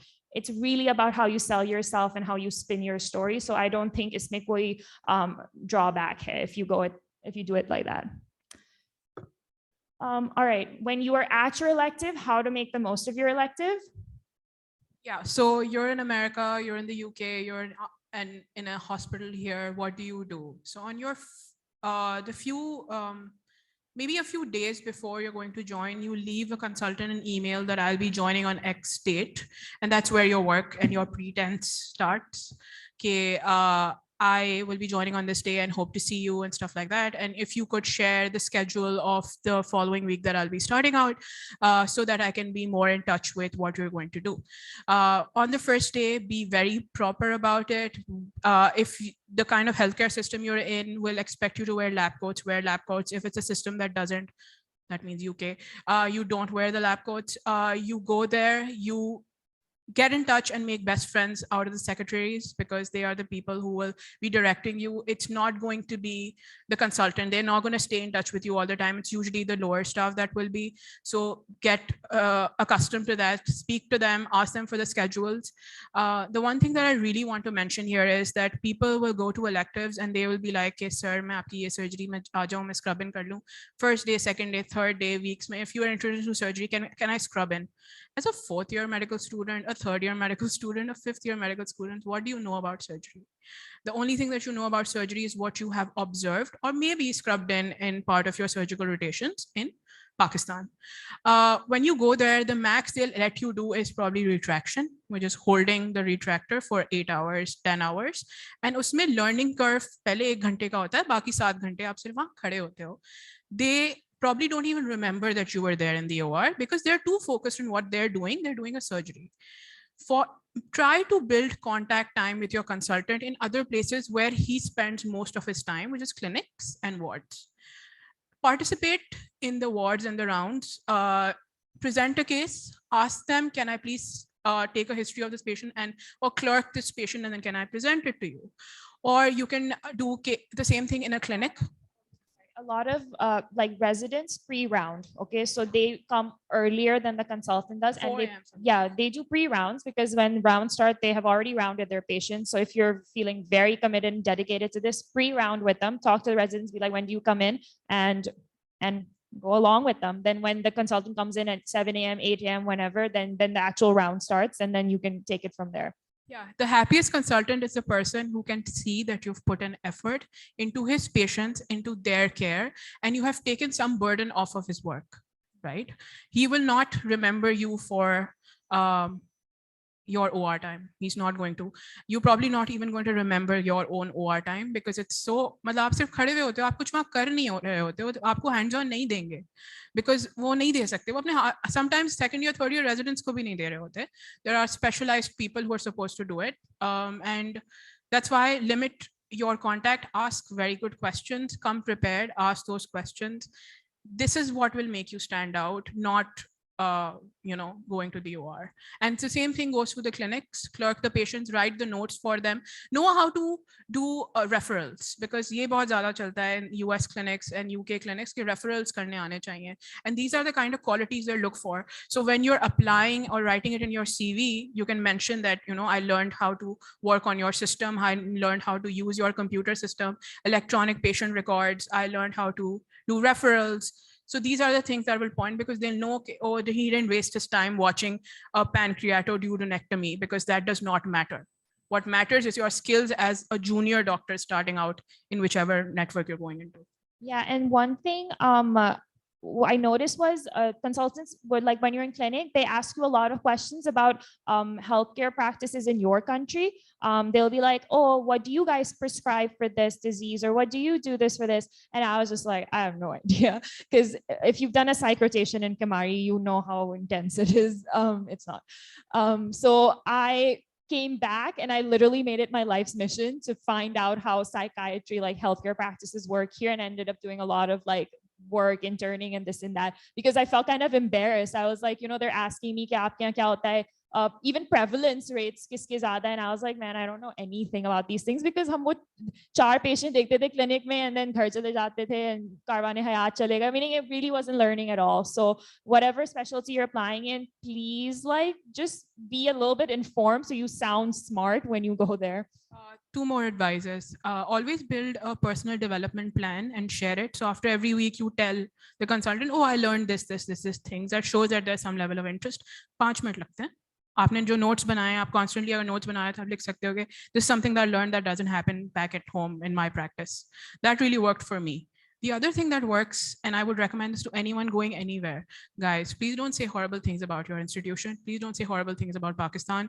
When they ask you questions, oh, aapke country mein ye hota hai ya nahi hota, say कि अगर नहीं होता तो नहीं होता, but where there are medical advancements that are happening, we're a developing country. Do not never ever shit on your institution. That reflects really horribly on you, because if you can't respect your own institution, आप उनके institution को क्यों respect करेंगे? और अगर आप, you have to come with a lot of pride. Oh, I'm coming from this country. I do this, and all of that. So please, even if you don't like being here, just say that you do. Because this is something that you have to portray. It's a negative if you say horrible things. I was asked a question that was slightly racist as well. So in a clinic, I was asked, do you guys know about female genital mutilation? Yes. So I was asked a question about this, that does this practice still happen in Pakistan? We've heard that this really does. And I said, no, it doesn't happen that much. It happens in other countries where it's still prevalent. Yahan pe there are laws for it to not happen anymore. And then people are actually working and going out of their way to ensure that it doesn't happen. Okay? Or even if it did, I was like, this is nothing that, we don't get cases like that in our hospital, and we don't.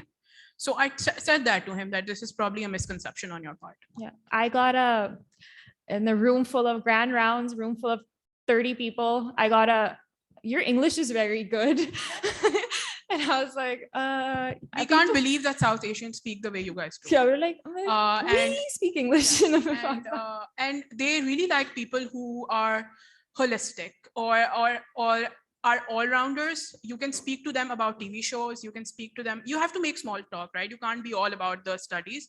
They really like taking their holidays, they really like doing their barbecues, they really like doing parties. Find out what the American UK culture is. Use that as talking points with your consultants, with your residents, to build rapport. And that is what's going to work for you also.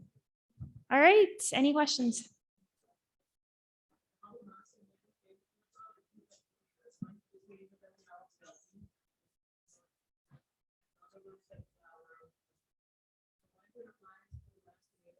Which email should we actually? This email, school email. School email always, yeah. Professional Zio. लगता है, Yeah. professional है. We didn't, but these guys do. Yeah. Yeah, go ahead.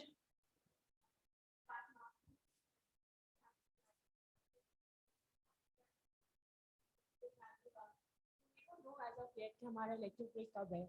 So like इसमें क्या मतलब, can you for SMOS, like you need to go to Ziauddin, you have to bug the administration a lot and just be like, settle our month so we can start applying for electives, so we can do all. Yeah, this should be like, you guys should have it. That's what I was asking you. Like according to you, you said that April and May is the best time, right? Because I heard that proven to be March and April has consistently proven to be more of an intake. So my batch, आधे से ज़्यादा batch क्या? Because अभी last year को I think July and August में मिला है. The thing with June to like August, June, July especially, is that like we said, it's their summer holidays. So all of their med students will be doing, will be taking all of those spots.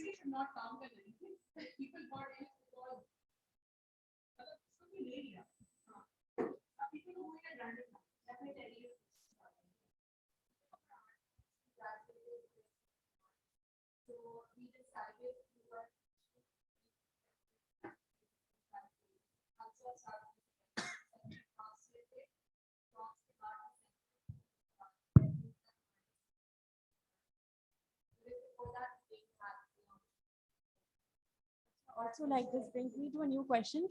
I've heard that जैसे after you graduate, you're not like eligible for a clinical elective. After graduation, you can only do observership. So is that true? Or an extension. But what about the break, like between your prof and before you graduate? You can do it because that gives you 2 months ka break. Now I heard it.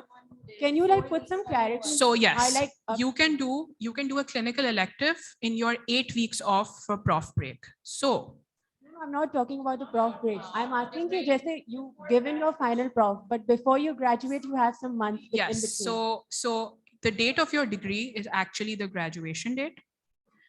अगर तुम्हारा result दिसंबर में आ रहा है, जैसे मैं अपना एक case बताती हूँ, मेरा रिजल्ट दिसंबर 20th को आया था और हमारे एग्जाम्स 13 दिसंबर को खत्म हुए थे, तो एक हफ्ते में हमारा प्रॉफ का रिजल्ट आ गया था. April 2022 is when our supposed to be graduation was supposed to happen. So we had 4 months till April 2022, right? To say that this was an official graduation date. उसके बाद उस 4 महीने में, क्योंकि हम अभी तक graduate हुए नहीं थे, a lot of people went to America and did electives. हाँ. वो उसमें you will be considered a student, या मतलब you won't be eligible for? Because I asked a lot of people, but they were also confused.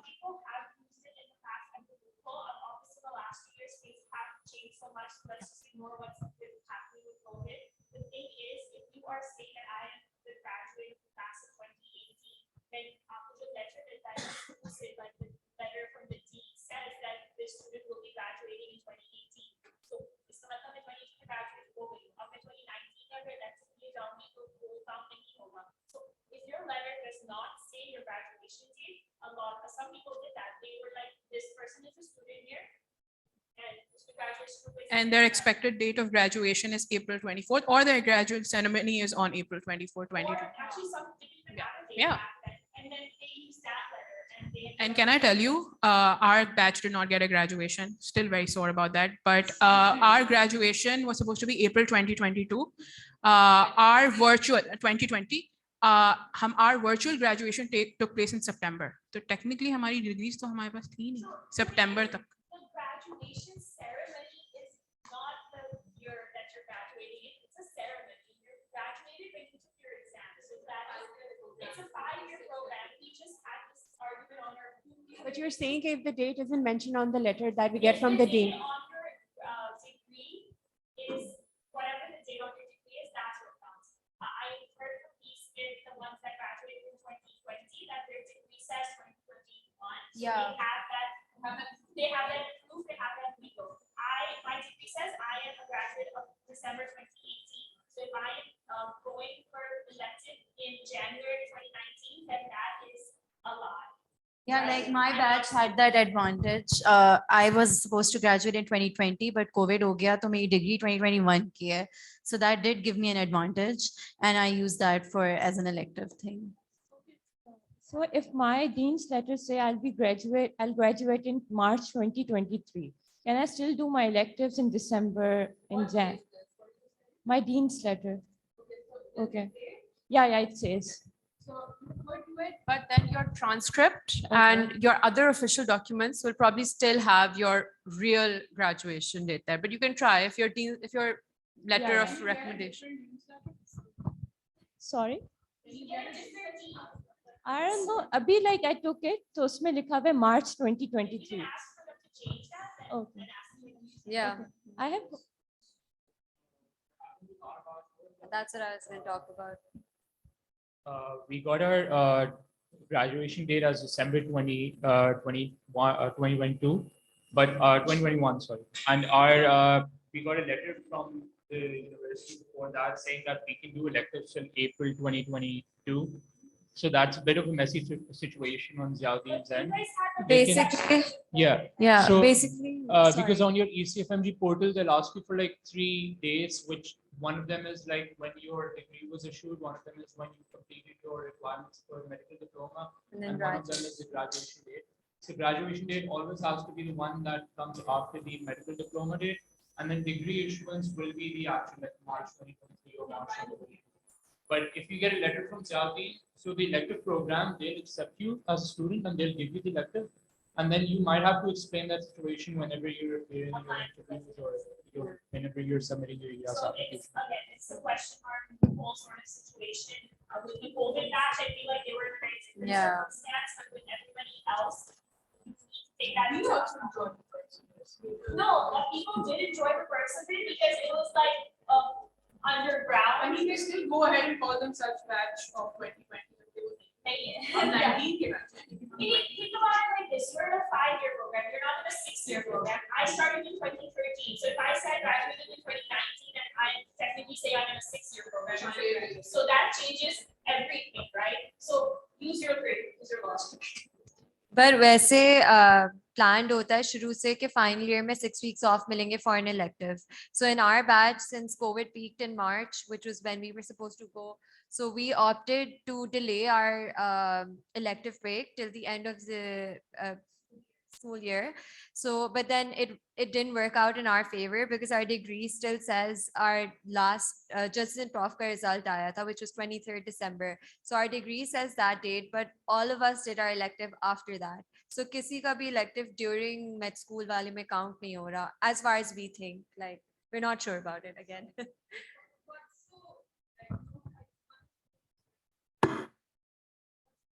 It's just a weightage of it. In clinical elective, medical placement, third shift, that's the highest rate. Second, uske baad you have Uske baad you have your observerships and externships. So when you get a letter from a medical elective, that letter weighs a lot more when you apply for residency. Externship, observership, not so much. Yeah.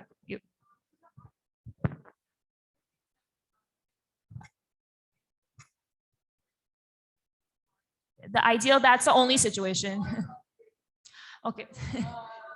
Debatable. Okay, so unless you're like a brilliant Ratta type, let's be realistic, very few people are. I don't think most people would recommend it. You do not, people have, Osama and I created it, I think, Osama, or do-teen logon ne kiya hai, lekin, but yeah, but the thing is, profs are hard. Fifth year profs are not easy. The amount of content is insane. Jo Saitan se padhte hain na, unke liye kafi hota hai. Yeah. Yeah, and okay, one more thing, since Ziauddin is being so accommodating these days, how long is your elective break? Still 6 weeks? Okay, so that's amazing. So we have been crying and crying for years to extend our break from 6 weeks to 8 weeks, and they never agreed. No, we didn't. No, we didn't. We had 6. So if you have 8 weeks, it's the best scenario. AQ also has about 8 weeks, so you can do 2 clinical electives in this time. 4 weeks, or travel ke liye 2-3 din chutti kar lo is tarah. And that is if you guys don't have any remedials or attendance issues, because they will ask you to come and do your finish your, if you have attendance issues in that time, and then tum logon ka wo bhi time chala jayega. But also there's another problem with the 4 weeks is that quite a few places you will apply to have set blocks that you can go in. So let's say unka block 1st March se 1st April tak ka hai, lekin aapka elective break 15th March se start ho raha hai, then you are not applicable for that block. So here you are caught in the, you are if you take 15 days off, if you are in a rotation that will let you take 15 days off, but again, risky. There's a lot of like under the table things. We can discuss that when Dr. Farhana leaves. But ye ke loopholes sabke hote hain. It's just about how you can go around manage them. Yeah, go ahead. Like one more. Arish, how many LORs do you need internationally?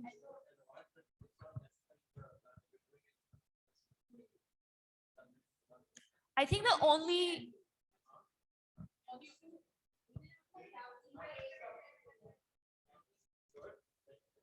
the only requirement which I know is that some states want you to have a certain number of weeks of clinical experience in that country, like 8 weeks or 6 weeks or 10 weeks.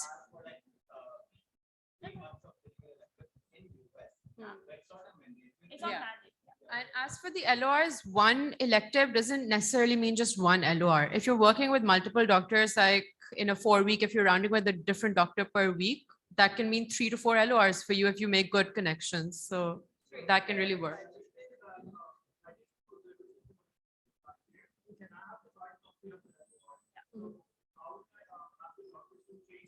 You do what Arish said. What did you say, Vaisa, for the like changing the date? No, Iris said. And by change the date, you mean the top? No, it doesn't mean your elective date will change. No, that doesn't change. That's like, that's illegal. That's not, yeah. They'll just say issuance, like recent or nene likha hai. But yeah. Your elective, like her elective will still be 2018 or mine will be 2019. It means it's the most recent. Yeah, it means that someone, it does, we don't really know, but it does. Yeah, but generally from what our seniors who've applied for the match and a match, they've all said that you should ideally have a recent issued, like, you know, a doctor who's still working there, he's recommending you. Yeah. Those are different. Those are not that intense as these LORs. वो तो हम खुद लिखे हैं. Like you pick your doctors. मुझे psychiatry में apply करना है. So I went to the head of the department of psychiatry. I gave him my letter. He signed it and I uploaded it. How long do you need? How many do you need? It really depends on the place you're applying. 2 to 3 हो सकते हैं. जी.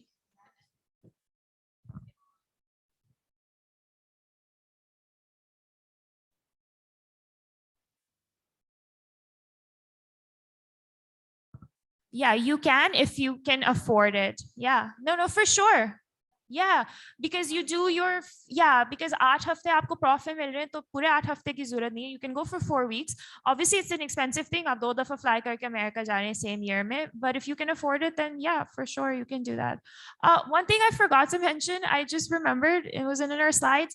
Step 1, I'm not going to talk about how to take step 1 or any of that stuff, but it makes such a difference if you've taken your step 1 before applying for electives. It opens up so many more places for you. It opens up Cleveland and Mayo for you, and actually getting into Cleveland Mayo is known to be, I won't say easy, but mil jati hai. I don't think कोई अभी तक मेरे दोस्तों में से reject नहीं हुआ था वहां से. So if it's economical, it's $400. It's $300 to apply versus $5,000 to apply to like one of the other bigger institutes. So it is amazing. If you are on the step 1 route and if you are planning to take it soon, then get that out of the way first. It will make a world of a difference. Blue shirt.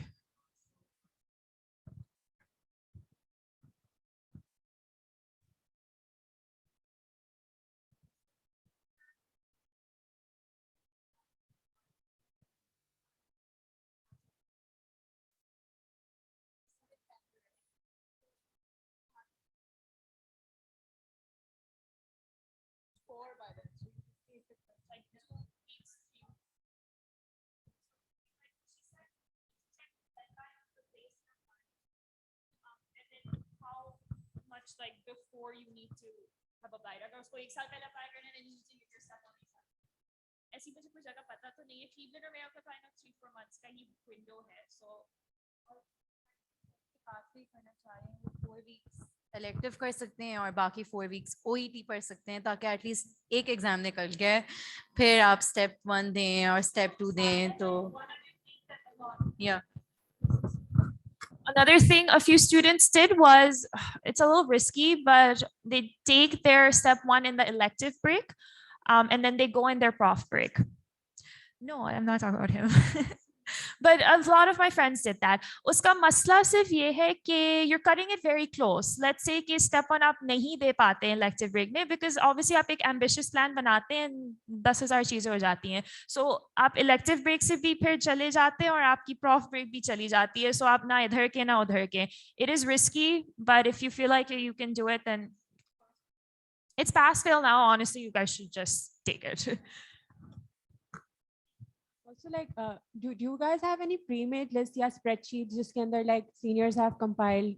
Yeah, because I saw one on the Facebook page, but I don't think it's updated. So that is the most recent that we have. उसके बाद मैंने बहुत कोशिश की है कि उस पे लोग डाल लें.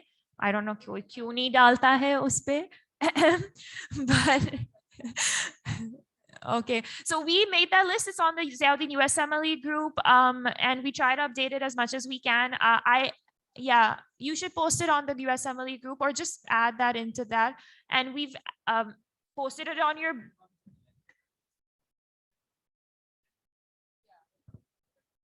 At the elective ones, but I think got concise. Yeah, Sadia, say which group are you uploading into? Yeah, USMLE group. Okay, so just go through that. Baki post the link on your batch groups, and then log jo bhi upload karna chahe, it's a form. You just need to fill it out. Usse pata chal jayega log kahan hai. Yes, black shirt.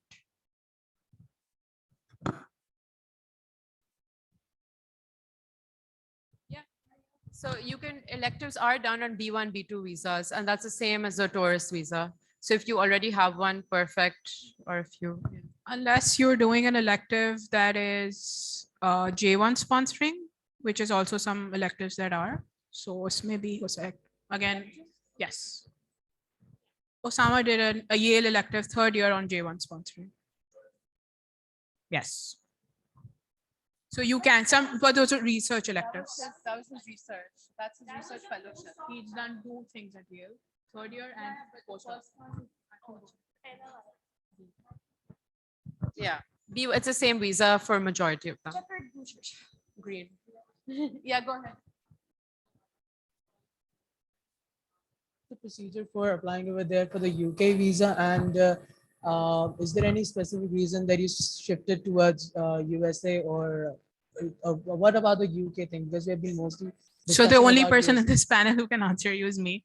I did not shift from anything. Oh, you, okay. So he's asking why you shifted? But you always wanted to go to the US. Okay. We're not fighting. So the reason, actually, I always wanted to go to the US. I applied for my electives US and the UK. From the UK, I got my acceptance from King's. King's is ranked #2 for psychiatry in the world. And now it's ranked #1, actually. So I was never going to say no to that. How did I apply? It was an institution portal. Unka program hai medical placement ka. I emailed them. Unke portal pe you apply, and then it was free when I did it. For Kings? Yeah, it's different now a little bit. And then I was just corresponding with their jo in charge administrator hoti hai. Portal pe proper apply hua hua tha, but I would keep following up with her ki kya progress hai, and that's how it ended up happening. I actually applied in April, for example. April mein maine December ke liye apply kiya tha. Yeah, but I didn't get it in December. I got it in next April. So it was quite difficult. Good time to go to the King's portal and figure it out, because King's पे हो जाता है. मेरे batch से 4 लोग गए थे King's in different rotations, and at that time it cost about £100. If you wanted to go in April, you have to apply in October, November. So right now the portals for next year might be open.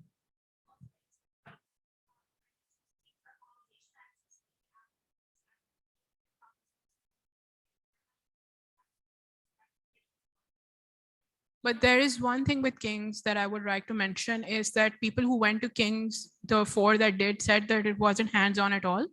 And they were free for most of their time.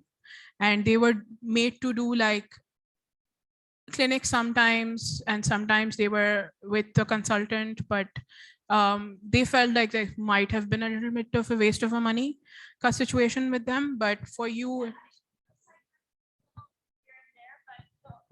only thing I would say, mera bhi thoda unstructured sa tha, but it's really about you asking them, be like, oh, assign mujhe ye karna hai, mujhe wo karna hai. There's a lot of conferences happening. Always go to noon conferences, go to grand rounds, go to journal clubs, sub listed hota hai. This is also part of your elective experience. Jo bhi free time ho, just fill it up, get as much information as you can. They're having all these amazing conferences when you're at these places. You never would have imagined. Attend them, they're free, you know? So yeah, go ahead.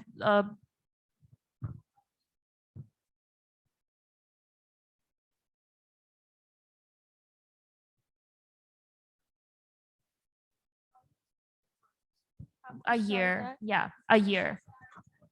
Yes. But okay, so you guys can correct me if I'm wrong, but mass emailing for institutions that have proper programs won't work. Yeah. Like, for example, university programs which have their own portal or are on VSLO, they're not going to, mass emailing will not work. Yeah, they'll just be like, oh, contact HR, or they'll be like, why don't you have your research done? You need to have known this from before. So mass emailing, when I said it, I meant that for my research elective and for observerships, it really matters. And then in some other maybe clinical electives, but not places that have a structured program. Yeah, if something. Yeah. Like have a proper structured program, they will obviously prefer if you go through that, right? Yeah, like I know a lot of people got in University of Illinois very easily. तो उनके website पे ही है एक ऊपर एक बना हुआ है medical elective. At the time I applied, it was free, but it's for 2100 right now, but you can easily get in there. And वही जो मैंने पहले advice किया सब university programs apply करें. Another thing I would like to add from my personal experience, it is advice to everyone. जिस दिन elective करो, जो patient में जो चीज़ देखो, take a notebook and write the diagnosis, what you saw that day. Because आप 4 weeks में इतने cases देखते हैं कि आप end में भूल जाते हैं आपने क्या देखा है. तो I got this advice from a senior, and I I still owe it to her, because जब letter of recommendation करते हैं तो it really helps. आप रोज जो केसेस देखें, आप आके लिखें, आपने अपना क्या इनपुट दिया, एक दिन पहले पढ़ के जाओ क्या करना है, बिकॉज डॉक्टर्स पूछते हैं, कुछ ना कुछ पूछ लेते हैं, विटामिन B12 किसी बंदे की डेफिशिएंसी है, पूछ लेंगे, ओ टेल मी द कॉजेज, कुछ लोग पेशेंट के सामने ही बोल सकते हैं और आप कर रहे हैं, तो it puts a very bad impression. थोड़ा सा अगर इंटरनल मेड में कर रहे हो, फैमिली मेड में कर रहे हो, थोड़ा सा पढ़ के जाओ, so you are confident, you are able to make a good impression on them. They can ask you anything, so be prepared for that. Nahi aata to be confident enough to take that criticism and ask the doctor ki kyun nahi aata. So I think that also helps. Another thing, so what I was saying, ki you write the cases on a notebook every day. So when you're writing the letter of recommendation, पहले paragraph में आपने लिखा कि आपका letter क्या है, दूसरे में आपने अपने एक्सपीरियंस को लिखा, एंड तीसरे में you can write your experience. कभी कोई पेशेंट आया, किसी का ब्लड प्रेशर बहुत हाई था, उसकी मेडिकेशंस काम नहीं कर रही थी, आपने अपने क्या एडवाइस दिया, तो आप वो एग्जाम्पल अपने LOR में लिखेंगे. दैट रियली टेल्स कि you are a good doctor. It makes it very personalised. जैसे मेरे पास एक पेशेंट था अभी रिसेंटली, मैं अपने LOR में ऐड करी थी, वो बार बार डिनाई कर रहा था कि वो स्टेरॉइड्स नहीं लेता है, जबकि उसके LFTs हाई थे, टेस्टोस्टेरोन लो थे. तो you should be able to get a different diagnosis and to talk to the patient. I think that also very helps. Your ethics come in to place. So keep that in mind. अपने cases लिखो ताकि तुम letter of recommendation में थोड़ा सा personalise लिख सको कि इतने सारे स्टूडेंट ने LOR किया, but what made you stand out, what special thing you did, what medication you recommended, and that really adds it. और दूसरी बात, केसेस लिखने से क्या होता है, आप अपने रेज्यूमे में लिख सकते हैं. लाइक इन माय रेज्यूमे, अगर मैंने लाइक सुनी में किया, सुनी डाउन स्टेट में, तो मैंने लिखा कि मैं वहाँ पे क्या करती थी, ECGs करती थी, क्या करती थी, मैंने मार्फिन सिंड्रोम का पेशेंट देखा. You know, because थोड़े cool cases होते हैं, तो you can just add all of these things to your resume to make it look like oh, you were seeing a lot of things, you were doing a lot of things. So always write, because आप इतना कुछ सीख लेते हैं और फिर 4 हफ्ते बाद आप भूल जाते हैं आपने क्या सीखा है. So having a notebook really helps. Yeah. I just remembered from what Sanober had said, and then I forgot to mention it, like pro tip about reaching out to your doctors prior to starting your electives actually really helped me out. I just sent him an email. I'm going to be starting with you. These are my goals. I'm really looking forward to working with you. And he was like, oh, do you want to participate in research? And I ended up getting a research paper with him and we published it. So it's like, this was at University of Texas. So matlab, it's really just about, you know, you presenting yourself in the best light, and that. And if you are sending an email and you get an opportunity like that, great. If you don't, then find that opportunity. So when you're seeing an interesting case, just start with a case report. Sir, can I write a case report on this? Case report is the beginning of your research journey. Honestly, you can't go into very thorough meta-analysis unless you started somewhere. Writing aani chahiye na? So case report is a good place to start. You can see a case, ask him, sir, can I write a case report on your XYZ patient? And that's where you can start.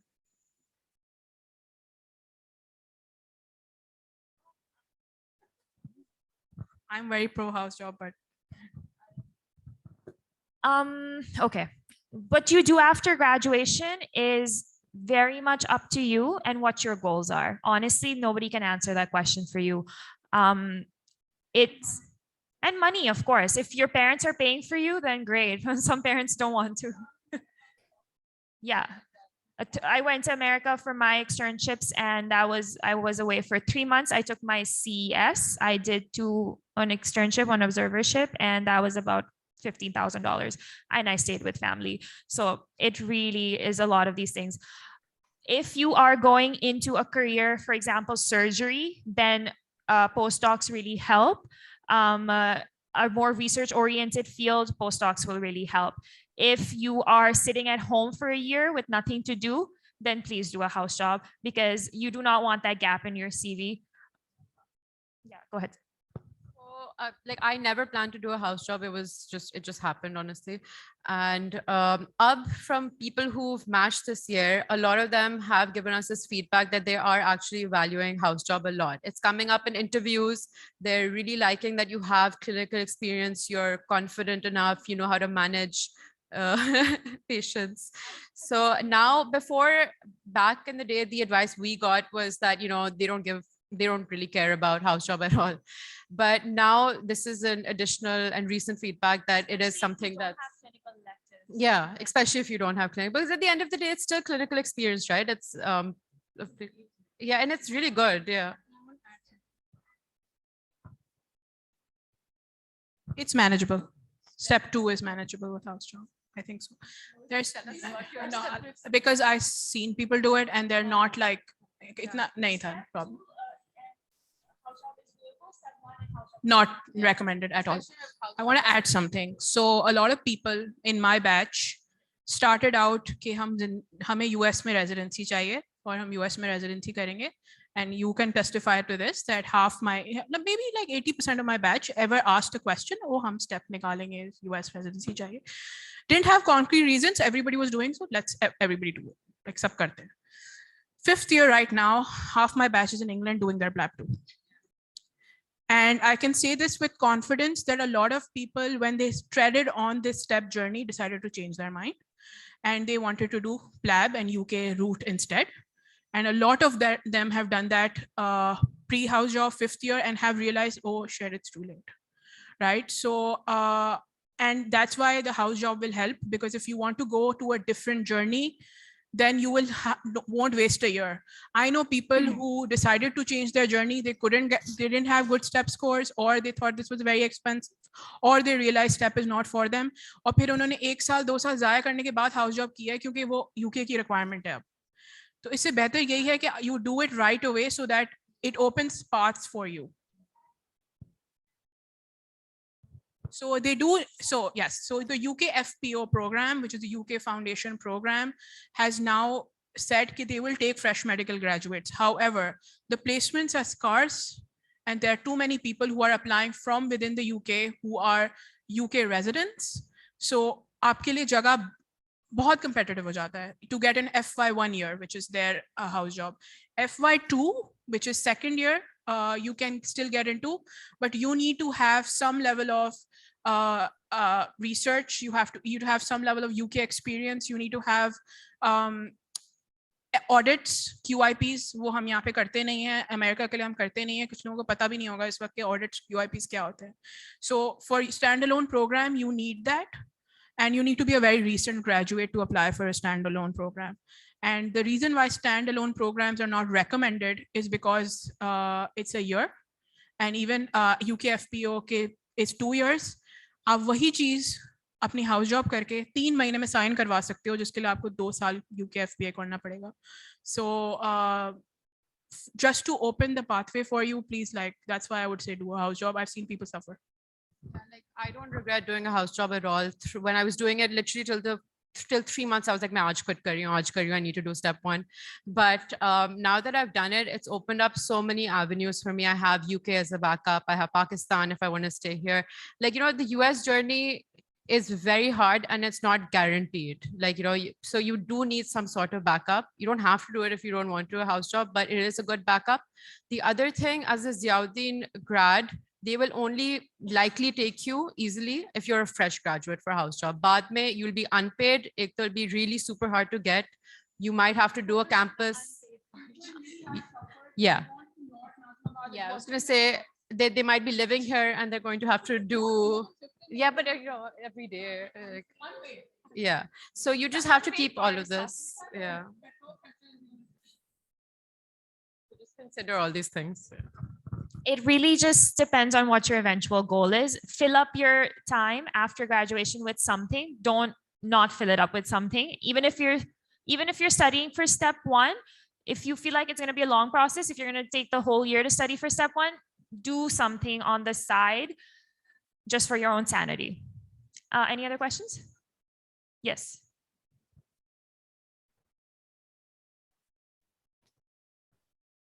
An elective in Texas because it's a very good state, so ये थोड़ा मुश्किल होता है. Is it a myth या you can get we're talking about Houston in general. Sorry, Houston. No, Houston has a lot of Desi people. I personally went to the University of Texas Health Science Center. They have a professional trainee program, which is, you can do it after graduation. It's actually really good. I don't know if they still have it. Please check it out if you can.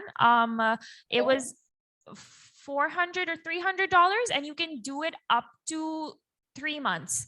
And it's the same price, even if you do it for 1 month or you do it for 3 months.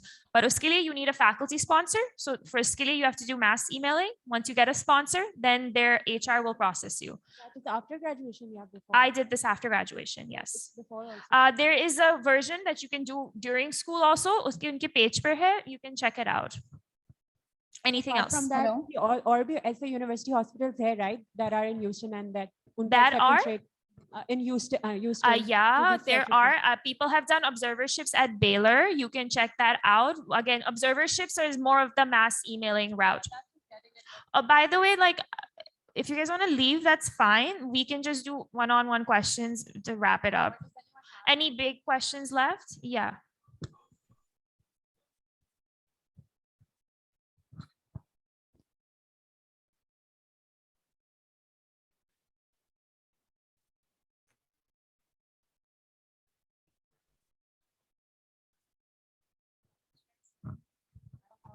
So like I did mine in Clifton. Kimari wali bahut chill hoti hai from acha change ho gaya. Oh, fascinating. So I honestly feel like we did learn a lot. Like I wouldn't say my house job was chill in any way. It wasn't. And North ka bhi us waqt bilkul nahi hoti thi. Obviously, if you go to a government setup where you have a higher patient load, a bigger patient population, okay, so then you'll get much more clinical experience. JPMC is unpaid according to Snowbird. Yeah. Yeah. It's unpaid and it's crazy hours and crazy work. So if you're really committed to it, then it's Yeah. So you just have to, and house job is tough. Like you have a call like a 30-hour call every 4 days, every 3 days in gynae. So, you have to stay in the hospital. These are things you need to consider. Okay, can I put myself through that? So it is a great experience. From what I've heard from my friends that worked at Civil and Jinnah, like they learned a lot. It's so like you're very unsupervised, which is scary, but they learn a lot that way. And you can do it for 4 months, 6 months, just to shorten the gap. Yeah, go ahead.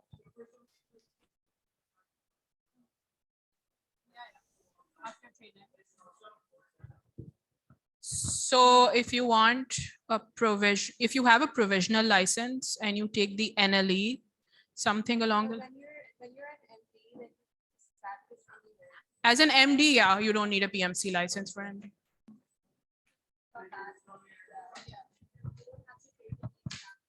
If you come midway, then yeah, you would need a PMC license.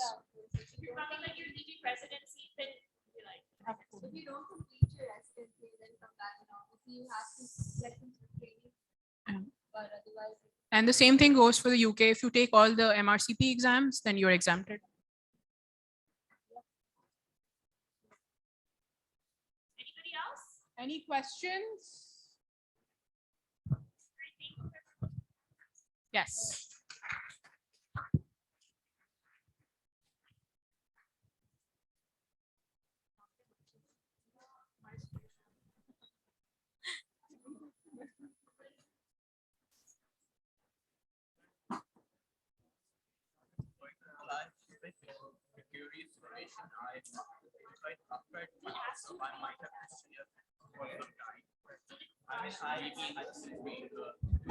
Thank you so much Masuma.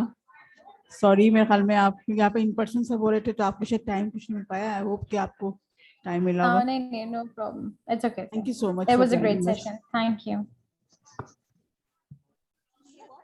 Yeah, we should have put our